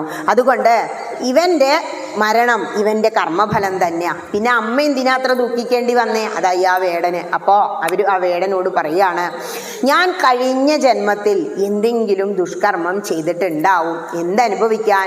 പുത്രമരണം കണ്ട് വേദനിക്കാൻ. ആ വേദന ചിലപ്പോൾ കഴിഞ്ഞ ജന്മത്തിൽ വേറെ ഏതെങ്കിലും ജീവിനെ കൊന്നുണ്ടാവും. കാരുണ്യമില്ലാതെ നിഷ്ഠൂരമായി കൊല്ലുന്ന കാഴ്ചകൾ നമുക്ക് കാണാം. ചിലപ്പോൾ ഒരു പൂമ്പാറ്റ വെറുതെ പാറിപ്പോവും അല്ലേ, അതിനെ ഇങ്ങനെ പിടിക്കാൻ പോവില്ലേ നമ്മൾ? അങ്ങനെ ഒരു കഥയില്ലേ വരുന്നു മഹാഭാരതത്തിലെ? തുമ്പിയെ ശൂലം കൊണ്ട് കോർത്തിട്ടില്ലേ അവസാനം അടുത്ത ജന്മത്തിലെ? എന്താ കാരണം? വകതിരിവ് വെക്കുന്നതിന് മുമ്പ് തുമ്പിയെ പിടിച്ച് കല്ലെടുപ്പിച്ച് അതിനെ വേദനിപ്പിക്കുന്ന അതൊരു രസമായിരുന്നു. പണ്ടൊക്കെ അത് ചെയ്യുന്ന കുട്ടികളുണ്ടായിരുന്നു. ഞങ്ങളൊക്കെ കുറേ തുമ്പിയുടെ പിന്നാലെ നടന്നുണ്ട്. അന്ന് ഇതിനെക്കുറിച്ച് ഒരറിവും നമുക്കില്ല. പിന്നീട് ഗ്രന്ഥങ്ങളിലൂടെ പോകുമ്പോഴാണ് അറിയുന്നത്, സർവഭൂത നിവാസോസേ വാസുദേവ നമോസ്തുതേ. സർവഭൂതങ്ങളിലും ആരാണ് നിവസിക്കുന്നത്? വാസുദേവനായ ആ കൃഷ്ണനാണ്. ഈ ബ്രഹ്മം, പരബ്രഹ്മം ആത്മാവിൻ്റെ രൂപത്തിൽ ഒരു പൊട്ടാത്മാവാത്ര നമുക്ക് തരുന്നത്. എല്ലാം ഭഗവാന്റെ ആത്മാവാ, പരമാത്മാവാ. ആ പരമാത്മാവിൽ നിന്നും ഒരു ചെറിയ ചൈതന്യത്തിൻ്റെ അംശം എടുത്ത് നമുക്ക് ജീവൻ തരാം. നമ്മുടെ ശരീരം ചിന്തിച്ചു നോക്കൂ, ഇത് എന്തുകൊണ്ടാണ് ഉണ്ടാക്കി വെച്ചിരിക്കണേ? നമ്മൾ പറഞ്ഞു ഇപ്പോൾ 2 കിലോ ഉള്ള കുട്ടീന്ന്. എന്തുകൊണ്ടാണ് ഉണ്ടാക്കണേ? അമ്മയും അച്ഛനും കഴിക്കുന്ന ഭക്ഷണം. അവർ കഴിക്കുന്ന ഭക്ഷണം എവിടുന്നാണ് ഉണ്ടാകുന്നത്? നമ്മളുടെ ശരീരം ഉണ്ടാക്കുന്നത് പഞ്ചഭൂതങ്ങൾ കൊണ്ടാണ്. ഇതന്നെ പഞ്ചഭൂതങ്ങൾ. കഴിഞ്ഞ ദിവസം ഞാൻ അങ്ങനെ പറഞ്ഞു, ഭൂമി, ജലം, അഗ്നി, വായു, ആകാശം എന്നൊക്കെ പറഞ്ഞപ്പോൾ അതിന് കമൻറ്റ് ബോക്സിൽ വന്നതാ, ടീച്ചറെ ഈ കൈവിരൽ മാത്രമൊന്നുമല്ല പഞ്ചഭൂതം, ശരീരം മൊത്തം. ഞാൻ എക്സാമ്പിൾ പറഞ്ഞതാ. നമശിവായ എന്ന 5 അക്ഷരമായി കാണിക്കുന്നത്. നമശിവായ, അത് തന്നെയാണ് പഞ്ചഭൂതങ്ങളും. ന എന്ന് പറയുമ്പോൾ ഭൂമി, മ എന്ന് പറയുമ്പോൾ ജലം, ഷ് എന്ന് പറയാ ശബ്ദം ഉണ്ടാവുക അഗ്നിയിൽ വീഴുമ്പോഴല്ലേ ജലം, പിന്നെ വായു, ആകാശം. സർവ്വസാക്ഷിയായിട്ട് ആകാശത്ത് ഭഗവാൻ നമ്മുടെ സങ്കല്പം. ഇത്രേ പറഞ്ഞോളൂ. ഇങ്ങനെ ഈ പഞ്ചഭൂതങ്ങൾ കൊണ്ട് നമ്മുടെ ശരീരം ഉണ്ടാക്കി. അതിലെന്തൊക്കെയുള്ളത്? നമ്മൾ കഴിക്കുന്ന, അല്ലെങ്കിൽ ആദ്യം തന്നെ നമ്മൾ ജനിച്ചു വീഴുമ്പോൾ ശ്വാസം ഇല്ലേ, കുട്ടി വിളകണമെങ്കിൽ 2 അടിയാ ഡോക്ടർ തോളത്തിട്ടിട്ട്, അപ്പോൾ കുട്ടി അങ്ങോട്ട് കരയും. അപ്പോൾ ശ്വാസം എടുക്കാൻ തുടങ്ങും, അത് വായു, അത് പഞ്ചഭൂതങ്ങളിൽ ഒന്ന്. ഇനി അത് കഴിഞ്ഞാൽ ജലം, വെള്ളമാണ്, പിന്നെ അമിഞ്ഞപ്പാലാണ് നമുക്ക് തരുന്നത്, അത് 2ാമത്തെ പഞ്ചഭൂതങ്ങളിൽ. പിന്നെ അഗ്നി എന്ന് പറഞ്ഞാൽ നമ്മുടെ വയറിൻ്റെ ഉള്ളിൽ അഗ്നി കത്തുമ്പോഴാണ് നമുക്ക് ജഠരാഗ്നി, ഹൈഡ്രോക്ലോറിക് ആസിഡായിട്ട് പ്രവർത്തിക്കുമ്പോൾ വിശപ്പുണ്ടാകുന്നത്. ഭഗവാൻ തന്നെ എന്ന് പറയുന്നു. കാരണം ആ വിശപ്പിന് ഭക്ഷണം ചെല്ലുമ്പോൾ 4 തരത്തിൽ ഞാനതിനെ ദഹിപ്പിക്കുന്നു എന്ന് ഗീതയിൽ പറയാം. പ്രാണാപാന സമായുക്ത, പ്രാണൻ അപാനൻ എന്ന 5 വായുക്കളിൽ 2 വായുക്കളെ ചേർത്തുകൊണ്ടാണത്രേ 4 തരം ഭക്ഷണങ്ങളെ ദഹിപ്പിക്കുക. ഏതൊക്കെയാണ് 4 തരം ഭക്ഷണങ്ങൾ എന്ന് പറഞ്ഞാൽ? നമ്മളിങ്ങനെ കടിച്ച് മുറിച്ച് കഴിക്കുന്ന ഭക്ഷണമുണ്ട്. കരിമ്പൊക്കെ വാങ്ങിയാൽ നമ്മൾ ചമച്ചരയ്ക്കും, പക്ഷെ കഴിക്കുമോ? നീര് മാത്രം ഇറക്കി കളയും. പിന്നെ വെള്ളം കുടിക്കും. അതും കഴിഞ്ഞാൽ പിന്നെ നക്കി തിന്നുന്നാന്നാ പറയുക. ലേഹ്യമൊക്കെ എങ്ങനെയാണ് കഴിക്കുക? നക്കിയിട്ടല്ലേ കഴിക്കാൻ പറ്റൂ. ഇങ്ങനെ 4 തരം ഭക്ഷണത്തെ ഞാൻ ദഹിപ്പിക്കുന്നു എന്ന് ഭഗവാൻ ഗീതയിൽ പറയുന്നുണ്ട്. ഇനി അതും കഴിഞ്ഞാലോ, നമ്മുടെ ശരീരത്തിൽ അഗ്നി കഴിഞ്ഞാൽ വായു, ആകാശം. വായു നമ്മൾ ജനിച്ചപ്പോൾ തന്നെ എടുക്കുന്നു. ഭൂമി മറ്റൊന്ന്. ഭൂമി എന്ന് പറഞ്ഞാൽ എന്താ? മണ്ണാണ് നമ്മൾ തിന്നുന്നതൊക്കെ അല്ലേ. നമ്മൾ അരി എന്ന് പറഞ്ഞ് എവിടുന്നാ ഉണ്ടാകുന്നത്? കുമ്പളങ്ങ എവിടുന്നാ ഉണ്ടാകുന്നത്? ഒരു വിത്ത് അങ്ങോട്ട് കുത്തിയിട്ട് കഴിഞ്ഞാൽ അത് വലുതായി. നമ്മുടെ വിചാരം അപ്പം എന്തായി? അത് കുമ്പളങ്ങ എവിടുന്നാ ഉണ്ടായത്? മണ്ണെന്നല്ലേ. അപ്പം അത് മണ്ണാണ് നമ്മൾ കഴിക്കുന്ന ഭക്ഷണം എല്ലാം നമുക്ക് തരുന്നത്. ഇങ്ങനെ ഈ പഞ്ചഭൂതങ്ങളാൽ നിർമ്മിതമായ ഈ ശരീരത്തിൽ എങ്ങനെയാ ഈ ജീവൻ വന്നേ?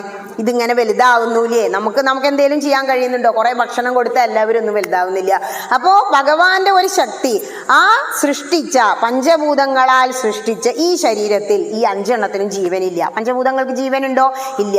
ജീവനില്ലാത്ത പഞ്ചഭൂതങ്ങളെ കൊണ്ട് നിർമ്മിച്ച ഈ ശരീരത്തിൽ ജീവൻ എങ്ങനെ വന്നു? അതാണ് ഈശ്വര ചൈതന്യം. അർജുനൻ ജീവാത്മാവാണ്, ഭഗവാൻ പരമാത്മാവും. പരമാത്മാവ് ആത്മാവിനോട് അങ്ങനെ സംസാരിക്കുകയാണ് ഗീതയിൽ. അതാണ് എത്ര സുന്ദരമായിട്ടാണോ ഗീത ജീവിതത്തിലെ ഓരോ പ്രശ്നങ്ങൾക്കും ഉത്തരം തരിക. എന്താണ് ജനനം? എന്താണ് മരണം? എന്താണ് ജീവിതം? ഈ ശരീരം ജീർണിച്ചു പോകാൻ എന്താണ് കാരണം? എന്താണ് ആത്മാവ് എന്നെല്ലാം ഗീതയിൽ പറയാ. എന്തെല്ലാം ചോദ്യങ്ങൾ നിങ്ങളുടെ കയ്യിലുണ്ടോ അതിനെല്ലാം ഉത്തരം മഹാഭാരതത്തിലുണ്ട്. ഗീത മഹാഭാരതത്തിന്റെ നടുക്കഷ്ണ. വിഷ്ണു സഹസ്രനാമം ജപിക്കാറില്ലേ? വിഷ്ണു സഹസ്രനാമവും മഹാഭാരതത്തിൽ വരുന്നതാ. ഇങ്ങനെ ഗൗതമി പറയാണ്. അപ്പൊ ആരും കാരണക്കാരല്ല, എല്ലാവരും പിരിഞ്ഞു പോയിക്കോളൂ, യഥാസ്ഥാനത്തേക്ക് പോയിക്കോളൂ, എനിക്ക് പരാതിയൊന്നും ഇല്ല. ഇങ്ങനെ പറയുമ്പോൾ ഭീഷ്മ പിതാമഹർ പറയാണ്, ഈ കഥയിൽ നിന്നും ഹേ ധർമ്മപുത്രരെ, നിങ്ങൾക്ക് എന്താണ് മനസ്സിലായത്? നമ്മളൊന്നും അല്ല ഈ കാര്യങ്ങളൊന്നും തീരുമാനിക്കുന്നത്. താൻ കരുതുന്നത് നിങ്ങൾ പഞ്ചപാണ്ഡവർ യുദ്ധത്തിന് ചെന്നതുകൊണ്ടാണ് ഈ കൗരവരെല്ലാം മരിച്ചു വീണത്, ഇവരെല്ലാം വിധവകളായത്, ഈ കുട്ടികളെല്ലാം അച്ഛനില്ലാത്തവരായത്. പക്ഷേ നിങ്ങൾ കാരണമല്ല, നിങ്ങളൊരു ഉപകരണം മാത്രമാണ്. കഥയിൽ പറഞ്ഞില്ലേ ഞാനൊരു ഉപകരണമായിരുന്നു എന്ന്. അതുകൊണ്ട് ഞാനാണ് ഇതിന് ഉത്തരവാദി എന്ന് ഓർത്ത് വിഷമിക്കേണ്ട. ആരാണ് കാരണം? ഈ ലോകത്തെ നിയന്ത്രിക്കുന്നത് കർമ്മങ്ങളാണ്. ഇപ്പൊ നമ്മൾ ഈ അമ്പലത്തിൽ വന്നു, ഇവിടെയൊക്കെ വൃത്തിയാക്കി, ഇവിടെ ഇങ്ങനെയുള്ള സദസ്സുകളൊക്കെ വെച്ചത് കൊണ്ടാണ് ഇവിടെ ഒരു ഇളക്കുണ്ടായത് അല്ലേ? കാരണം ശബ്ദം, വാക്കാണ് ഈ പ്രപഞ്ചത്തെ ചൈതന്യവത്താക്കുന്നത്, ഉപനിഷത്ത് പറയുന്നതാ. അപ്പോ വാക്കും ശബ്ദവും ഉണ്ടാകുമ്പോഴാണ് ഭഗവതിക്ക് സന്തോഷം. എങ്ങനെയുള്ള ശബ്ദമായിരിക്കണം? ഇവിടെ അങ്ങോട്ട് വന്നിട്ട് അല്ലേ അവിടെ പ്രഭാഷണം കടപട നടക്കട്ടെ, ഞങ്ങൾ ഇവിടെ ഇരുന്ന് ഇത്തിരി സംസാരിക്കട്ടെ എന്ന് വിചാരിച്ചാൽ കഴിഞ്ഞില്ലേ? അങ്ങനെയല്ല. ഈശ്വരീയമായ നാമസങ്കീർത്തനങ്ങൾ അങ്ങനെ മുഴങ്ങുമ്പോൾ ഭഗവതിയാണ് ഏറ്റവും കരുണാമയി. ഭഗവതി ക്ഷേത്രവും നിങ്ങൾ ഭാഗ്യവതികളല്ലേ. അമ്മേ എന്ന് വിളിച്ചാൽ ഇന്ന് അത്ര അച്ഛനങ്ങളുടെ അലിയില്ലല്ലോ അല്ലേ? എല്ലാ പരാതി എവിടെ ആദ്യം വെക്കുക? നമ്മൾ അപ്ലിക്കേഷനാ, പരാതിയല്ല. അമ്മ എനിക്ക് IV പോണട്ടോ, എനിക്ക് അത് വേണട്ടോ, ഇത് വേണട്ടോ. അമ്മ വഴിയാണ് അച്ഛനിലേക്ക് എത്തുക അല്ലേ? എന്തുകൊണ്ടാ? കരുണാമയിയാണ് ഭഗവതി, സ്ത്രീയാണ് ശക്തി. ഇപ്പൊ എന്തേ മാതൃസമിതിക്ക് ഇത്രയും പ്രാധാന്യം വന്നത്? കാരണം സ്ത്രീ ഇല്ലെങ്കിൽ പുരുഷന് നിലനിൽപ്പില്ല എന്നാ. ഭഗവതി ഇല്ലെങ്കിൽ ഭഗവാനില്ല. എന്താ നാരായണീയ സമിതിയൊക്കെ ഉണ്ടാക്കി ഓരോ മാതൃസമിതിക്കാര്. എന്താണോ ഗ്രന്ഥങ്ങളൊക്കെ വാങ്ങി കൂട്ടായ്മയോടുകൂടി ഇരുന്ന് നിങ്ങൾ വായിക്കുമ്പോൾ അറിയാത്തവർക്ക് കൂടി അത് കിട്ടും. അപ്പം ഇതിൻ്റെ ട്യൂൺ എന്താണെന്ന് അറിയില്ല പറയും. പാലാഴി മദനം. തായ്ലൻഡിൽ പോയി കഴിഞ്ഞാൽ അവിടെ എയർപോർട്ടിൽ നമ്മൾ ചെന്നിറങ്ങുമ്പോൾ എന്താ കാണുകയെന്നറിയോ? പാലാഴി മദനം സ്റ്റാച്ചു ആണ് അവിടെ ഉണ്ടാക്കി വെച്ചിരിക്കുന്നത്. തായ്ലൻഡിൽ, നമ്മുടെ ഇന്ത്യയിലല്ല. പാലാഴി മദനത്തിനെ കുറിച്ച് നാരായണത്തിൽ 28ാമത്തെ ദശകം ഇങ്ങോട്ട് വരുമ്പോൾ ഒരു ശ്ലോകമുണ്ട്. ഗരളം തരളാനലം പുരസ്താൽ ജലദേരുദ്ധിജകാള കാളകൂടം അമരസ്തുതിവാദമോദനിഗ്നോ ഗിരിശസ്തന്നിവബൗ ഭവത്പ്രിയാർത്ഥം. എന്താ പറഞ്ഞേ? ഗരളം തരളാനലം പുരസ്താൽ. സാധാരണ നിങ്ങൾ ചൊല്ലുന്ന ട്യൂണല്ല കേട്ടോ. പക്ഷേ നാരായണീയക്കാരുണ്ടെങ്കിൽ അത്രയും സുഖിക്കും അല്ലേ? നിങ്ങൾ നാരായണീയ സമിതിയൊക്കെ അങ്ങോട്ട് തുടങ്ങുക. ഈ ജന്മം കിട്ടിയിട്ട് ഒരു ഗ്രന്ഥമെങ്കിലും നമ്മുടെ സ്വന്തമാക്കിയില്ല, നമ്മൾ അതിലൂടെ ഒന്ന് മുങ്ങിക്കയറിയില്ലെങ്കിൽ ഇതൊക്കെ ഗംഗയിൽ മുങ്ങുന്നതിന് തുല്യാണ് ഗീത വായിക്കുന്നത് എന്നാ. നാരായണീയം എന്ന് പറഞ്ഞാൽ എന്താ? ഇപ്പം എല്ലാവരും നാരായണീയത്തിൻ്റെ പുറകെ. ലോകം മുഴുവൻ, അമേരിക്കയിലേക്കൊക്കെയാണ് നാരായണീയ അയക്കുന്നത്. അസുഖങ്ങളെ കൊണ്ട് മതിയായി. നാരായണീയം ആറ്റിക്കുറുക്കി വെച്ച ഒരു കഷായ. എന്താ ആറ്റിക്കുറുക്കിയിരിക്കണേ? 18,000 ശ്ലോകങ്ങളുള്ള ഭാഗവതം ആറ്റിക്കുറുക്കി ഭട്ടേരിപ്പാട് എന്ത് ചെയ്തു? ഒരു 1036 ശ്ലോകങ്ങളുള്ള കുട്ടി നാരായണീയം പുസ്തകമാക്കി. ആ നാരായണീയത്തിലാണ് ഈ പാലാഴി മദനത്തെ കുറിച്ച് പറയുന്നത്. അതായത് ആദ്യം തന്നെ നമ്മളെ മനസ്സാണ് ഈ പാലാഴി. ഇതിങ്ങനെ കടയുക, മനസ്സിങ്ങനെ കടയും. പ്രഭാഷണമൊക്കെ ഉണ്ടല്ലേ, അന്ന് അമ്മ പോകണ്ട്, ഇനിയിപ്പോൾ പോവാൻ ഞാൻ ഇവിടെ ഒറ്റയ്ക്ക് ഇരിക്കാനും സമ്മതിക്കില്ല, അച്ഛൻ കുട്ടികൾ വന്നിരിക്കും. ആദ്യമൊക്കെ നമുക്ക് ഉള്ളിൽ പൊന്തി വരിക കാളകൂടാണത്രേ. സത്യമായിട്ടും എന്താപ്പത് അല്ലേ, അവിടെ ആണെങ്കിൽ കൊട്ട്, ഇവിടെ ആണെങ്കിൽ ടീച്ചറെ വക, പോയാൽ മതി, വീട്ടിലാണെങ്കിൽ ഇത് തോണ്ടാലോ അല്ലെങ്കിൽ അത് കാണാലോ എന്ന് വിചാരിക്കും. അപ്പോൾ മനസ്സിൽ കാളകൂടാ വിഷാണത്ര ആദ്യം വരിക. നിങ്ങളൊരു ഗ്രന്ഥം തുറന്നു നോക്കും, ആദ്യം ഇങ്ങനെ തൂങ്ങൽ തുടങ്ങും അല്ലേ, ഉറക്കം വരിക ചെയ്യുക. മനസ്സിലാവാഞ്ഞാൽ ഉറക്കം വരും അല്ലേ, കൊട്ടും കൂടി ആയപ്പോൾ കേൾക്കണില്ല, അപ്പോൾ ഉറങ്ങാൻ തോന്നിയില്ലേ, അങ്ങനെ ഒരു ടെൻഡൻസി. നമ്മളൊരു കാര്യം അത്രയും മനസ്സിലാകണമെന്ന് ആഗ്രഹിച്ച് ചെന്നിരുന്നിട്ട് മനസ്സിലായില്ലെങ്കിൽ നമുക്ക് ഉറക്കം വരും. ഇത്ര മനസ്സിലാവാത്തവർ ഉറങ്ങും. മനസ്സിലായി കഴിഞ്ഞാലോ അത് ഭഗവാന്റെ ഏറ്റവും വലിയ അനുഗ്രഹം. ഒരു പ്രഭാഷണ വേദിയിൽ എത്തിപ്പെടാൻ ഞാൻ പറഞ്ഞില്ലേ എത്രയോ ജന്മത്തെ സുഹൃത. അത് ആര് പറയുന്നു എന്നല്ല, എന്ത് പറയുന്നു എന്നാണ് ശ്രദ്ധിക്കേണ്ടത്. എന്താ പറയുന്നേ? കാര്യമായിട്ടൊന്നും പറഞ്ഞില്ല അല്ലേ, ഈശ്വര കഥകളെ കുറിച്ച് അല്ലെങ്കിൽ ഓരോ ഗ്രന്ഥങ്ങൾ എങ്ങനെ തൊട്ടു പോയതേ ഉള്ളൂ, അതിന് കുട്ടിക്കഥകൾ പറഞ്ഞതേ ഉള്ളൂ. എന്താണ് ക്ഷേത്രം? ക്ഷേത്രം എന്ന് പറഞ്ഞ 5 കാര്യങ്ങൾ വേണം മനസ്സിലാകുമ്പോൾ. ആ അറിവാണ് ഭക്തി, അറിവാണ് ഈശ്വരൻ. ഭഗവതി ഇങ്ങനെ അനുഗ്രഹിക്കുക. ശിവം എന്ന് പറഞ്ഞ എന്താ? മംഗളം. ശിവം ആണ് ശിവൻ, പരമശിവൻ. ആ ശിവൻ എന്നുള്ളതിലെ വള്ളി ഇങ്ങോട്ട് കളഞ്ഞ എന്തായി? ശവായില്ലേ. ഈ വള്ളി ആരുടെ ഭാര്യ? ഭഗവാന്റെ ഭാര്യയല്ലേ. അതായത് പരമേശ്വരന്റെ ശക്തി എന്ന് പറയുന്നത് ശ്രീ പാർവതിയാ. അപ്പൊ ഭഗവതി ഇല്ലെങ്കിൽ നാരായണീയത്തിൽ എന്താ? ലക്ഷ്മി നിശങ്കലീലാവിലയനം. ലക്ഷ്മി എവിടെയാണെന്നറിയോ? ഒരു ശങ്കയില്ലാതിരിക്കുന്നേ ഭഗവാന്റെ ഹൃദയത്തിലാണത്രേ. എല്ലാവരും പാലാഴി മദനം കഴിഞ്ഞ് ലക്ഷ്മി പൊന്തി വന്നപ്പോൾ വരണമാലിയായിട്ടത്രേ വന്നേ. ഇത് ഇങ്ങോട്ടിട്ടോളൂ പറഞ്ഞ് ചെന്നപ്പോൾ ലക്ഷ്മി ദേവി മുഖം തിരിച്ചു അത്രേ. നമ്മൾ പണം വേണിച്ചിട്ട് ഓടി ചെന്ന് നോക്കൂ, ദേ അമ്പലത്തിൽ പ്രഭാഷണം കേട്ടവർക്ക് എല്ലാം ഇന്ന് 500 രൂപ വെച്ച് കൊടുക്കുന്നുണ്ട് എന്ന് കേട്ടാൽ എല്ലാവരും വരൂലേ. കാരണം എല്ലാവരും പിറകെ ആരുടെ പിറകെയാ? ലക്ഷ്മിയുടെ പിറകെയാ. വെറുതെ കിട്ടുകയാണോ? ആയി, സന്തോഷമായി, അധ്വാനിച്ച് കിട്ടുന്നതിലും സന്തോഷമായി. പക്ഷേ നമുക്ക് അർഹതപ്പെടാത്ത യാതൊന്നും നമ്മൾ ആഗ്രഹിക്കരുത് എന്നാണ്. കാരണം ഒരു കടപ്പാടുണ്ട്. ഒരു വീട്ടിലേക്ക് അങ്ങോട്ട് കയറി ചെല്ലുമ്പോൾ എന്തിനാ ഒരു കീശയും തൂക്കിയും കൊണ്ട് പോകുന്നത്? അപ്പം കീശൊക്കെ നിരോധിച്ചു ഇല്ലേ. കാരണം പണ്ടേ ഉണ്ടത്. മുത്തശ്ശിയൊക്കെ എങ്ങടെയും പോവുകയാണെങ്കിൽ ഉണ്ണിയപ്പൊക്കെ വാർക്കാൻ തുടങ്ങും. എന്തിനാന്ന് ഉണ്ണിയപ്പം ഉണ്ടാക്കണേ ചോദിച്ചാലേ ഇന്ന് വിരുന്ന് പോണേ, അപ്പോൾ കുറച്ച് പൊതിഞ്ഞു കൊണ്ടേ കൊടുക്കാനാ. എന്തിനാപ്പം അത് കൊണ്ടു കൊടുക്കണേ? ആ ഋണബന്ധം ഇല്ലാതെയാക്കാനാ. കാരണം നമ്മൾ അധ്വാനിച്ചതല്ലാതെ എന്തെങ്കിലും വേറൊരു വ്യക്തിയുടേത് വാങ്ങിക്കഴിഞ്ഞാൽ അവിടെ ഒരു കടപ്പാടുണ്ടാവും. ഒരു വീട്ടിലേക്ക് കയറി ചെല്ലുമ്പോൾ അല്ലെങ്കിൽ ഒരു ക്ഷേത്രത്തിലേക്ക് വരുമ്പോൾ കൈവീശി പോകാൻ പാടില്ല എന്നാണ്. ക്ഷേത്രത്തിൽ പുറത്തുനിന്ന് ഇപ്പോൾ വാങ്ങണമൊക്കെ മാലിന്യമുള്ളതാന്ന് പറഞ്ഞതുകൊണ്ട് ക്ഷേത്ര കമ്മിറ്റിക്കാരനെ ഒക്കെ അവിടെ അറേഞ്ച് ചെയ്ത് വെച്ചിട്ടുണ്ടാവില്ലേ. നെയ്യ്, എണ്ണ, വിളക്ക് എല്ലാം ഉണ്ട്. അവിടെ നിന്ന് വാങ്ങിക്കേ വേണ്ടൂ. വീട്ടിൽ നിന്നും നിങ്ങൾ ഇറങ്ങുമ്പോൾ നമ്മൾ നട്ട് നനച്ച് വളർത്തുന്ന കുറച്ച് തുളസിയുടെ ഇല, തുളസിപ്പൂവ് എന്നാണ് നമ്മൾ പറയുക, ഇത്തിരി ചെമ്പരത്തി പൂവ് ഭഗവതിക്ക് ഏറ്റവും ഇഷ്ടമാണ്. നമ്മൾ രക്തപുഷ്പാഞ്ജലി എന്നൊക്കെ പറയുമ്പോൾ എന്താ വിചാരം? ആ ചുമന്ന കുറിയിട്ട് കിട്ടുമ്പോൾ രക്തം തന്നെ അല്ലേ. രക്തവർണ്ണത്തിലുള്ള പുഷ്പങ്ങളെ കൊണ്ട് അർച്ചന നടത്തുന്നതാണ് രക്തപുഷ്പാഞ്ജലി എന്ന് പറയുന്നത്. അപ്പോൾ അത് ഒന്നും കൂടിയും പുണ്യം. ഭഗവതിക്ക് ഏറ്റവും ഇഷ്ടം ചുമന്ന നിറം, ചുമന്ന പട്ടല്ലേ ചാർത്താറുള്ളത്. ഇനിയും ആ പൂക്കളെ ഒന്നിച്ച് ഒരു വാഴയുടെ ഇലയിലോ എന്തെങ്കിലും ഇലയിൽ കൊണ്ടുവന്ന് അവിടെ വെക്കുമ്പോൾ ഭഗവതിക്ക് ഏറ്റവും സന്തോഷം. അതിലും സന്തോഷമാണത്രേ ഈ ലക്ഷ്മിക്ക്. കസ്റ്റിൽ തുളസി കല്യാണി ഗോവിന്ദ ചരണപ്രിയേ എന്നാ പറയുന്നത്.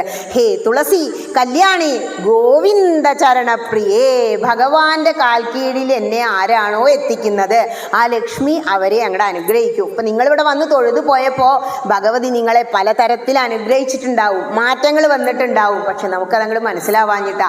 നമ്മളെ വിചാരം എന്താ? ഒക്കെ അത് ഇൻ്റെ കഴിവ് തന്നെ. നമുക്കൊന്നിനും ഒരു കഴിവുമില്ല. ആരൊക്കെയോ എന്തൊക്കെയോ എവിടെയൊക്കെയോ ചെയ്യുന്നുണ്ട്. അതങ്ങോട്ട് മനസ്സിലാക്കുക. ഇനി ഇവിടെ വന്ന് പ്രാർത്ഥിക്കുമ്പോഴേ എന്താ നമ്മൾ പ്രാർത്ഥിക്കുക? എനിക്കും എൻ്റെ കുട്ടികൾക്കും കെട്ടികൾക്കും സുഖാവണേ എന്നല്ലേ. ഭഗവതി കണ്ണു തുറക്കില്ല അത്രേ.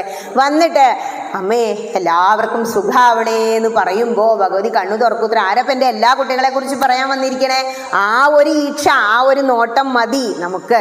ആ ഭഗവതി ഒന്ന് നമ്മളെ നോക്കിയാൽ മതി, നമുക്ക് സർവ്വതും ആയിന്നാ. കാരണം ഒരു വീട്ടിലേക്ക് പോകുമ്പോൾ പറഞ്ഞില്ലേ, അമ്പലത്തിലേക്ക് പോകുമ്പോൾ കൊടുത്തതൊന്നും തിരിച്ചു കിട്ടണമെന്ന് ആഗ്രഹിക്കും. ആഗ്രഹിക്കാതെ കൊടുക്കുക. അതാണ് ത്യാഗം, യജ്ഞം എന്ന് പറയുന്നത്. നിങ്ങൾ യജിക്കണം എന്ന് ഗീതയിൽ പറയുന്നത്. ഇവിടെ ഒരു വീട്ടിലേക്ക് പോകുമ്പോൾ അത് കൊടുക്കാൻ കാരണം എന്താണെന്നോ, അവിടുന്ന് ഒരു ഗ്ലാസ് വെള്ളം എന്തായാലും നമ്മൾ കുടിക്കൂലേ, ഒന്നുമില്ല ക്ഷീണിച്ച് വന്നാൽ ഒരു നാരങ്ങ വെള്ളം കുടിച്ചോളൂ എന്ന് പറയും, അല്ലെങ്കിൽ ഒരു കഞ്ഞിവെള്ളം, ഒരു മോരും വെള്ളം. ഇപ്പോൾ പണ്ടൊക്കെ അതൊക്കെ ആയിരുന്നു ഇല്ലേ, ഇപ്പം അതൊക്കെ ഇല്ലാതെ ഈ കലക്കണ സാധനങ്ങളൊക്കെ വന്നു, ഒരുപാട് കലക്കിയ മരുന്നും കുടിക്കാൻ തുടങ്ങിയില്ലേ. അന്നൊക്കെ എന്ന് പറഞ്ഞാൽ നാരങ്ങ വെള്ളം അല്ലെങ്കിൽ ഒരു സംഭാരം കുടിച്ചോളൂ എന്നാ പറയുക. ക്ഷീണിച്ച് ഉച്ചയ്ക്ക് കയറി വരുന്ന ആളോട് പറഞ്ഞു നോക്കൂ ചോറുണ്ടോ പറഞ്ഞാൽ പറയാം ആദ്യം ഒരു ഗ്ലാസ് വെള്ളം അല്ലെ, സംഭാരമായ കേമായി എന്ന് പറയും. അത് നമ്മുടെ ക്ഷീണം തീർക്കാൻ ഈ ജലത്തിന്റെ കഴിവാണ്. എല്ലാത്തിൻ്റെയും ക്ഷീണം തീർക്കാനും ശുദ്ധീകരിക്കാനും ഉള്ള കഴിവ് ജലത്തിനുണ്ടെന്നാ പറയുന്നത്. ഇനിയും ആ വീട്ടിനോടുള്ള ഋണബന്ധം, അതായത് ആ ഒരു കടപ്പാട് ഇല്ലാതേക്കാം ഒരു പൊതി അങ്ങോട്ട് കൊടുത്ത് അവിടുന്ന് ഒരു ശകരം ചായയോ പലഹാരമോ എന്തെങ്കിലും കഴിക്കുന്നു. ഇപ്പൊ മനസ്സിലായില്ലേ? ഭഗവതിക്ക് നമ്മൾ എന്താ അവിടെ വന്നാൽ കൊടുക്കാൻ കാരണം? ഭഗവതി നമുക്ക് എന്താ തരണേ? അപ്പം ആലോചിക്കും, എന്ത് തരണേ, ഞാൻ 10 കൊല്ലമായി ടീച്ചറെ ഇവിടെ കല്യാണം കഴിഞ്ഞ് വന്നിട്ട് ഇവിടെ വന്ന് ഇങ്ങനെ തൊഴണു. നമ്മൾ ശരിക്കും ഏറ്റവും കൂടുതൽ പ്രയത്നിക്കേണ്ടത് ഏത് ക്ഷേത്രത്തിന് വേണ്ടിയിട്ടാണെന്നറിയോ? നമ്മുടെ വീടിൻ്റെ ഏറ്റവും അടുത്തുള്ള ക്ഷേത്രത്തിന് വേണ്ടിയിട്ടാണ്. കാരണം ഒരു ജന്മം കിട്ടിയിട്ട് നമ്മളിങ്ങനെ ഉണ്ടുറങ്ങി ജീവിക്കുക അല്ലേ. ഹൈന്ദവരെന്താ ചെയ്യുന്നത്? ഗ്രന്ഥവും തുറക്കില്ല, സമയത്ത് വിളക്കും വെക്കില്ല. അതിനൊന്നും ഇപ്പോൾ ഭൗതികത ഒരു താല്പര്യമില്ലാത്തൊരു ജനറേഷനാണ് വന്നുകൊണ്ടിരിക്കണേ. അങ്ങനെയല്ല, നമ്മളെല്ലാവരും എന്താ ചെയ്യേണ്ടതെന്നറിയോ? ആത്മീയതയിൽ ഊന്നിയ ഒരു ജീവിതം മുന്നോട്ട് കൊണ്ടുവരണം. അതിന് നമുക്ക് ആശ്രയിക്കാവുന്ന ഏറ്റവും നല്ല കേന്ദ്രങ്ങൾ ഏതാ? നമ്മുടെ ക്ഷേത്ര സങ്കേതങ്ങളാണ്. എങ്ങനെയാ ക്ഷേത്രങ്ങൾ ഉണ്ടായത്? പണ്ട് പൂർവികർ മനസ്സിലാക്കുകയാണ്, ഇങ്ങനെ അലഞ്ഞു തിരിഞ്ഞ് നടക്കുകയായിരുന്നു അല്ലേ, പിന്നെ കൂട്ടം കൂട്ടമായി ജീവിച്ചു, പിന്നെയാണ് ഓരോ ചെറിയ കുടിലുകളൊക്കെ ഗുഹകളായി, പിന്നെ കുടിലുകളായി. ആ ചരിത്രം എടുത്തു നോക്കുമ്പോൾ തന്നെ അവൻ എന്ത് ചെയ്യാന്നറിയോ? ഈ പ്രകൃതിയിൽ ഒരു ശക്തി ഉണ്ട് എന്ന് മനസ്സിലാക്കി. ആ ശക്തിയെ മന്ത്രങ്ങളിലൂടെ ആവാഹിച്ചെടുത്ത് ഒരു ബിംബത്തിലേക്ക് അങ്ങോട്ട് കേന്ദ്രീകരിച്ച് വെക്കുക. അതാണ് പ്രതിഷ്ഠ. പ്രതിഷ്ഠ പറഞ്ഞാൽ ഇളക്കില്ലാത്തത് എന്നാ. അവിടെ പ്രതിഷ്ഠിച്ചു. എങ്ങനെയാ പ്രതിഷ്ഠിക്കുന്നത്? 12 വർഷം കൂടുമ്പോൾ അഷ്ടബന്ധ കലശം നടത്തണം എന്ന് പറയും പണിക്കന്മാര്. എന്താ കാരണം എന്നോ? ഈ അഷ്ടബന്ധം 8 സാധനങ്ങൾ ഇട്ട് ഉടച്ച് ഒരു പശ ഉണ്ടാക്കും. ആ പീഠത്തിലേക്ക്, പീഠത്തിന്റെ സുഷിരത്തിലേക്ക് ഭഗവതിയുടെ അല്ലെങ്കിൽ ഭഗവാന്റെ വിഗ്രഹം അങ്ങോട്ട് ഇറക്കി വെക്കുമ്പോൾ ഈ പശ ഇട്ടുറപ്പിക്കും. ആ പശയ്ക്ക് കുറേശ്ശെ ഇളക്കം തട്ടും. കൊല്ലങ്ങൾ കഴിയുമ്പോൾ ആ പശ മാറ്റുന്നതാണ് അഷ്ടബന്ധ കലശം എന്ന് പറയുന്നത്. പിന്നെ കൊല്ലാകൊല്ലം കലശമൊക്കെ ആടില്ലേ, ദാരു വിഗ്രഹമാണെങ്കിലാണ് അതൊക്കെ ചെയ്യാത്തതുള്ളൂ. അതും മുന്നിൽ വേറൊരു ബിംബം വെച്ച് ചെയ്യുന്നത് കാണാം. ഈ കലശം ആടുന്നത് എന്താന്നൊക്കെ മനസ്സിലാക്കണം. ഇനി ക്ഷേത്രത്തിലേക്ക് ഞാൻ പോയി ടീച്ചറെ, എനിക്ക് ഒന്നും കിട്ടിയില്ല. ക്ഷേത്രത്തിലേക്ക് പോയി, ഞാൻ വീട്ടിൽ പോയപ്പോൾ എനിക്ക് വെള്ളം കിട്ടി, പക്ഷേ ക്ഷേത്രത്തിൽ എനിക്കൊന്നും കിട്ടിയില്ല എന്ന് പറയും. ക്ഷേത്രത്തിൽ എന്താ നമുക്ക് കിട്ടുന്നത്? അത് മനസ്സിലാക്കിയിട്ട് അറിഞ്ഞ് ആരാധിക്കണം. ഹൈന്ദവന് അറിവില്ലായ്മ കൊണ്ട് അത് ചെയ്യാത്തത്. ഒരു ക്ഷേത്രത്തിൽ വന്നാൽ എങ്ങനെ നമസ്കരിക്കണം അറിയില്ല. നാളെ ഒരാൾ ചോദിച്ചു, ഒരു സ്ത്രീയാണ്, അവരങ്ങോട്ട് കിടന്ന് നമസ്കരിക്കുക. ഞാൻ പറഞ്ഞു ഇതല്ല, സ്ത്രീകൾ പഞ്ചാംഗ നമസ്കാരം. ചോദിച്ചു എന്താ ഈ പഞ്ചാംഗ നമസ്കാരം? 5 അംഗങ്ങൾ മാത്രമേ സ്ത്രീ ഭൂമിയിൽ തട്ടിക്കാവൂ, അവളുടെ സ്ഥാനങ്ങൾ ഭൂമിയിൽ മുട്ട അമ്മയാണ് അല്ലെ, പാൽ ചുരത്തുന്ന അമ്മയാണ് പർവ്വതങ്ങളെല്ലാം എന്നാ പറയാ. മാറിടങ്ങളാണ് അത്രേ ഭഗവതിയുടെ പർവ്വതങ്ങൾ. അതൊക്കെ തുരത്തി ഇടിച്ചുകൊണ്ടിരിക്കില്ലേ നമ്മള്, കാലാവസ്ഥയും മാറിയില്ലേ. ഭഗവതിയുടെ മുന്നിൽ വന്നാൽ തൊഴുതിട്ട് നമസ്കരിക്കുമ്പോൾ നമുക്ക് 4 വേദങ്ങളിലും 4 വാക്യങ്ങളുണ്ട്. ആദ്യത്തെ വേദത്തിൽ പറയുന്നത് തന്നെ പ്രജ്ഞാനം ബ്രഹ്മ, അറിവാണ് ഈശ്വരൻ. രണ്ടാമത്തെ വേദം, അതായത് ഋഗ്വേദം, സാമം, അഥർവം. യജുർവേദത്തിൽ പറയുന്ന യജുർവേദ നിത്യാനിക എന്ന പറയാ സന്ധ്യാവന്ദനത്തിനൊക്കെ. യജുർവേദ നിയമപ്രകാരമുള്ള മന്ത്രങ്ങളും മറ്റുമാണ് ക്ഷേത്ര ആരാധനയിൽ പൂജയ്ക്ക് എടുക്കുക. തിരുമേനി ഇങ്ങനെ മോളിൽ എടുത്ത് വായിക്കുന്നതാണ് ഇടയ്ക്ക്. ആ യജുർവേദത്തിൽ പറയുന്ന അഹം ബ്രഹ്മാസ്മി, ഞാൻ ബ്രഹ്മമാകുന്നു എന്ന ഭാവം ക്ഷേത്രത്തിൽ വന്ന് തൊഴുത് പ്രദക്ഷിണം വെച്ച് കഴിഞ്ഞ് വന്നിട്ട് അങ്ങോട്ട് നമസ്കരിക്കുമ്പോൾ അങ്ങോട്ട് ഉയരും നമ്മൾ എന്നാ. കാരണം അഹം ബ്രഹ്മാസ്മി എന്ന് പറയുമ്പോൾ ആ തൊഴുത് കണ്ണടച്ച് നിന്നിട്ട് കൃഷ്ണ അല്ലെങ്കിൽ അമ്മയെ ഞാൻ ബ്രഹ്മമാകുന്നു, അങ്ങും ബ്രഹ്മമാണ്, നമ്മൾ ഒന്നാകുന്നു എന്ന് പറഞ്ഞ് ശരീരം നമുക്ക് കൊണ്ടുപോകാൻ കഴിയില്ല. വന്നപ്പത്ര വലുതല്ലല്ലോ കൊണ്ടുവന്നത്. ഇതിനുള്ളിലുള്ള ഈ ആത്മാവിനെ ഞാൻ ആ പരബ്രഹ്മത്തോടെ പരമാത്മാവിനോട് ചേർത്ത് വെക്കുന്നു എന്ന ഭാവത്തിലാണ് സ്ത്രീകൾ പഞ്ചാംഗ നമസ്കാരം ചെയ്യുന്നത്. ആണുങ്ങളോ സാഷ്ടാംഗം വീണങ്ങോട്ട് നമസ്കരിക്കൂലേ, ആ കാലിലങ്ങോട്ട് പിടിച്ചിട്ട് ഒരു വീഴ്ചയാണ്. കൃഷ്ണ ഇങ്ങനെ വെക്കും ചിലർ കൈ. നമസ്കരിക്കുമ്പോൾ എങ്ങനെയാ കൈ വെക്കേണ്ടത്? ഇങ്ങനെ ഇങ്ങോട്ട് തരൂന്ന് കൈക്കോട്ടിന്റെ മാതിരി അത്ര മനുഷ്യനെ ഇങ്ങോട്ട് അത്ര ചിന്ത. അങ്ങോട്ട് കൊടുക്കാൻ കുറച്ചൊരു മടിയാ. ഇങ്ങനെ ആ 2 പാതാരവിന്ദങ്ങളിലും ഇങ്ങനെ കെട്ടിപ്പിടിക്കുന്നത് പോലെ തൊടുന്നത് പോലെ വെച്ച് കണ്ണടച്ച് മനസ്സ് അങ്ങോട്ട് സമർപ്പിക്കുക. ആ തിരുമേനി നിവേദ്യം സമർപ്പിക്കൂലോ, ഞാൻ പറഞ്ഞില്ലേ, പുഷ്പം ആകാശാത്മന പുഷ്പം കൽപ്പയാമി എന്ന് പറഞ്ഞ് പുഷ്പം കൊടുക്കുന്നത് പോലെ അമൃതാത്മന നൈവേദ്യം കൽപ്പയാമി, അമൃതാകുന്നു. എന്താ എന്താ വേദം പറയുന്നത്? ശൃണ്വന്തു വിശ്വ അമൃതസ്യ പുത്ര, ഹേ അമൃതത്വത്തിൻ്റെ പുത്രന്മാരെ നിങ്ങളിത് കേട്ടാലും ഈ ശരീരം അമൃതാണ് എന്ന് പറഞ്ഞ് ഈ അമൃതാകുന്ന ശരീരത്തെ പ്രതിനിധീകരിച്ചുകൊണ്ട് ഞാനിതാ ഹേ ഭഗവതി ഇത്തിരി നൈവേദ്യം സമർപ്പിക്കുന്നു എന്ന് പറഞ്ഞിട്ടാണ് തിരുമേനി ആ മുഖമണ്ഡപത്തിൽ വന്ന് സാഷ്ടാംഗം അങ്ങോട്ട് നമസ്കരിക്കുക. ആ ഭാവത്തിലായിരിക്കണം നമ്മൾ നമസ്കരിക്കുന്നത്. അഹം ബ്രഹ്മാസ്മി. മൂന്നാമത്തെ വേദമാണ് എന്ത് പറയുന്നത്? തത്വമസി. സാമം സംഗീതം. സാമവേദത്തിൽ പറയുന്ന തത്വമസി ഇവിടെ എഴുതി വെച്ചിരിക്കണേ. ശബരിമലയിൽ പോയുമ്പോൾ കണ്ടില്ലേ എന്താ പറയണേ? 18 കൊല്ലായി, മതി, വെയ്യെങ്കിൽ ഞാൻ അവിടെ തന്നെ ഇരുന്നോളൂ. തത്വം അസി. ഞാനും നീയും ഒന്ന് തന്നെയാണ് അല്ലേ.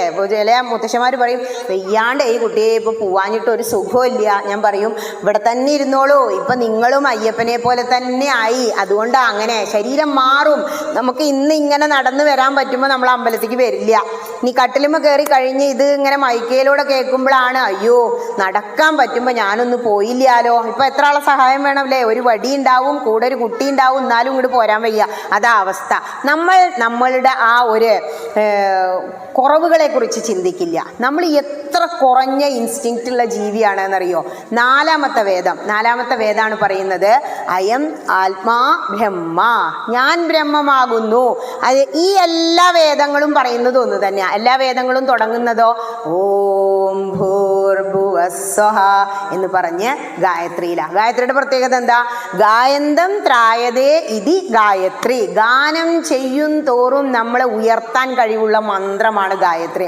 ഹൈന്ദവന്റെ സന്ധ്യാവന്ദന മന്ത്രം ഗായത്രിയാ. എപ്പോഴാ സന്ധ്യാവന്ദനം ചെയ്യുക? രാവിലത്തെ സന്ധ്യക്ക്, സന്ധ്യ ആകുമ്പത്തെ സന്ധ്യക്ക്. അപ്പൊ ഏതാ സന്ധ്യ ആകുമ്പത്തെ സന്ധ്യ? ആകെ ഒരു സന്ധ്യയല്ലേ ഉള്ളൂ. നാളെ ആരോ എന്നോട് വിളിച്ചപ്പോൾ 6:15 വരണം. 6:15 വരില്ല. എന്താ അപ്പൊ എനിക്ക് സന്ധ്യാവന്ദന? രാവിലെയോ? രാവിലെ അല്ലല്ലോ ടീച്ചർ, വൈകുന്നേരമല്ലേ സന്ധ്യാവന്ദനം.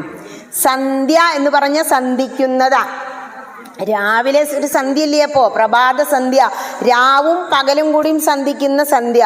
ആ രാവിലത്തെ സന്ധ്യയില് പഞ്ചപാത്രവും താലവുമായി ചെന്ന് ഓം അച്യുതായ നമഃ, ഓം അനന്തായ നമഃ, ഓം ഗോവിന്ദായ നമഃ. അതെവിടെയോ കേട്ടിട്ടുണ്ടില്ലേ? സന്ധ്യാവന്ദനം. കുട്ടീനെ സന്ധ്യാകുമ്പോൾ വിളക്ക് വെച്ചാൽ എന്താ ഉപദേശിച്ചു കൊടുക്കുക? നമഃ ശിവായ, നാരായണായ നമ. അമ്മയാണ് ശിവ പഞ്ചാക്ഷരി മന്ത്രമായ ഓം നമഃ ശിവായ എന്ന്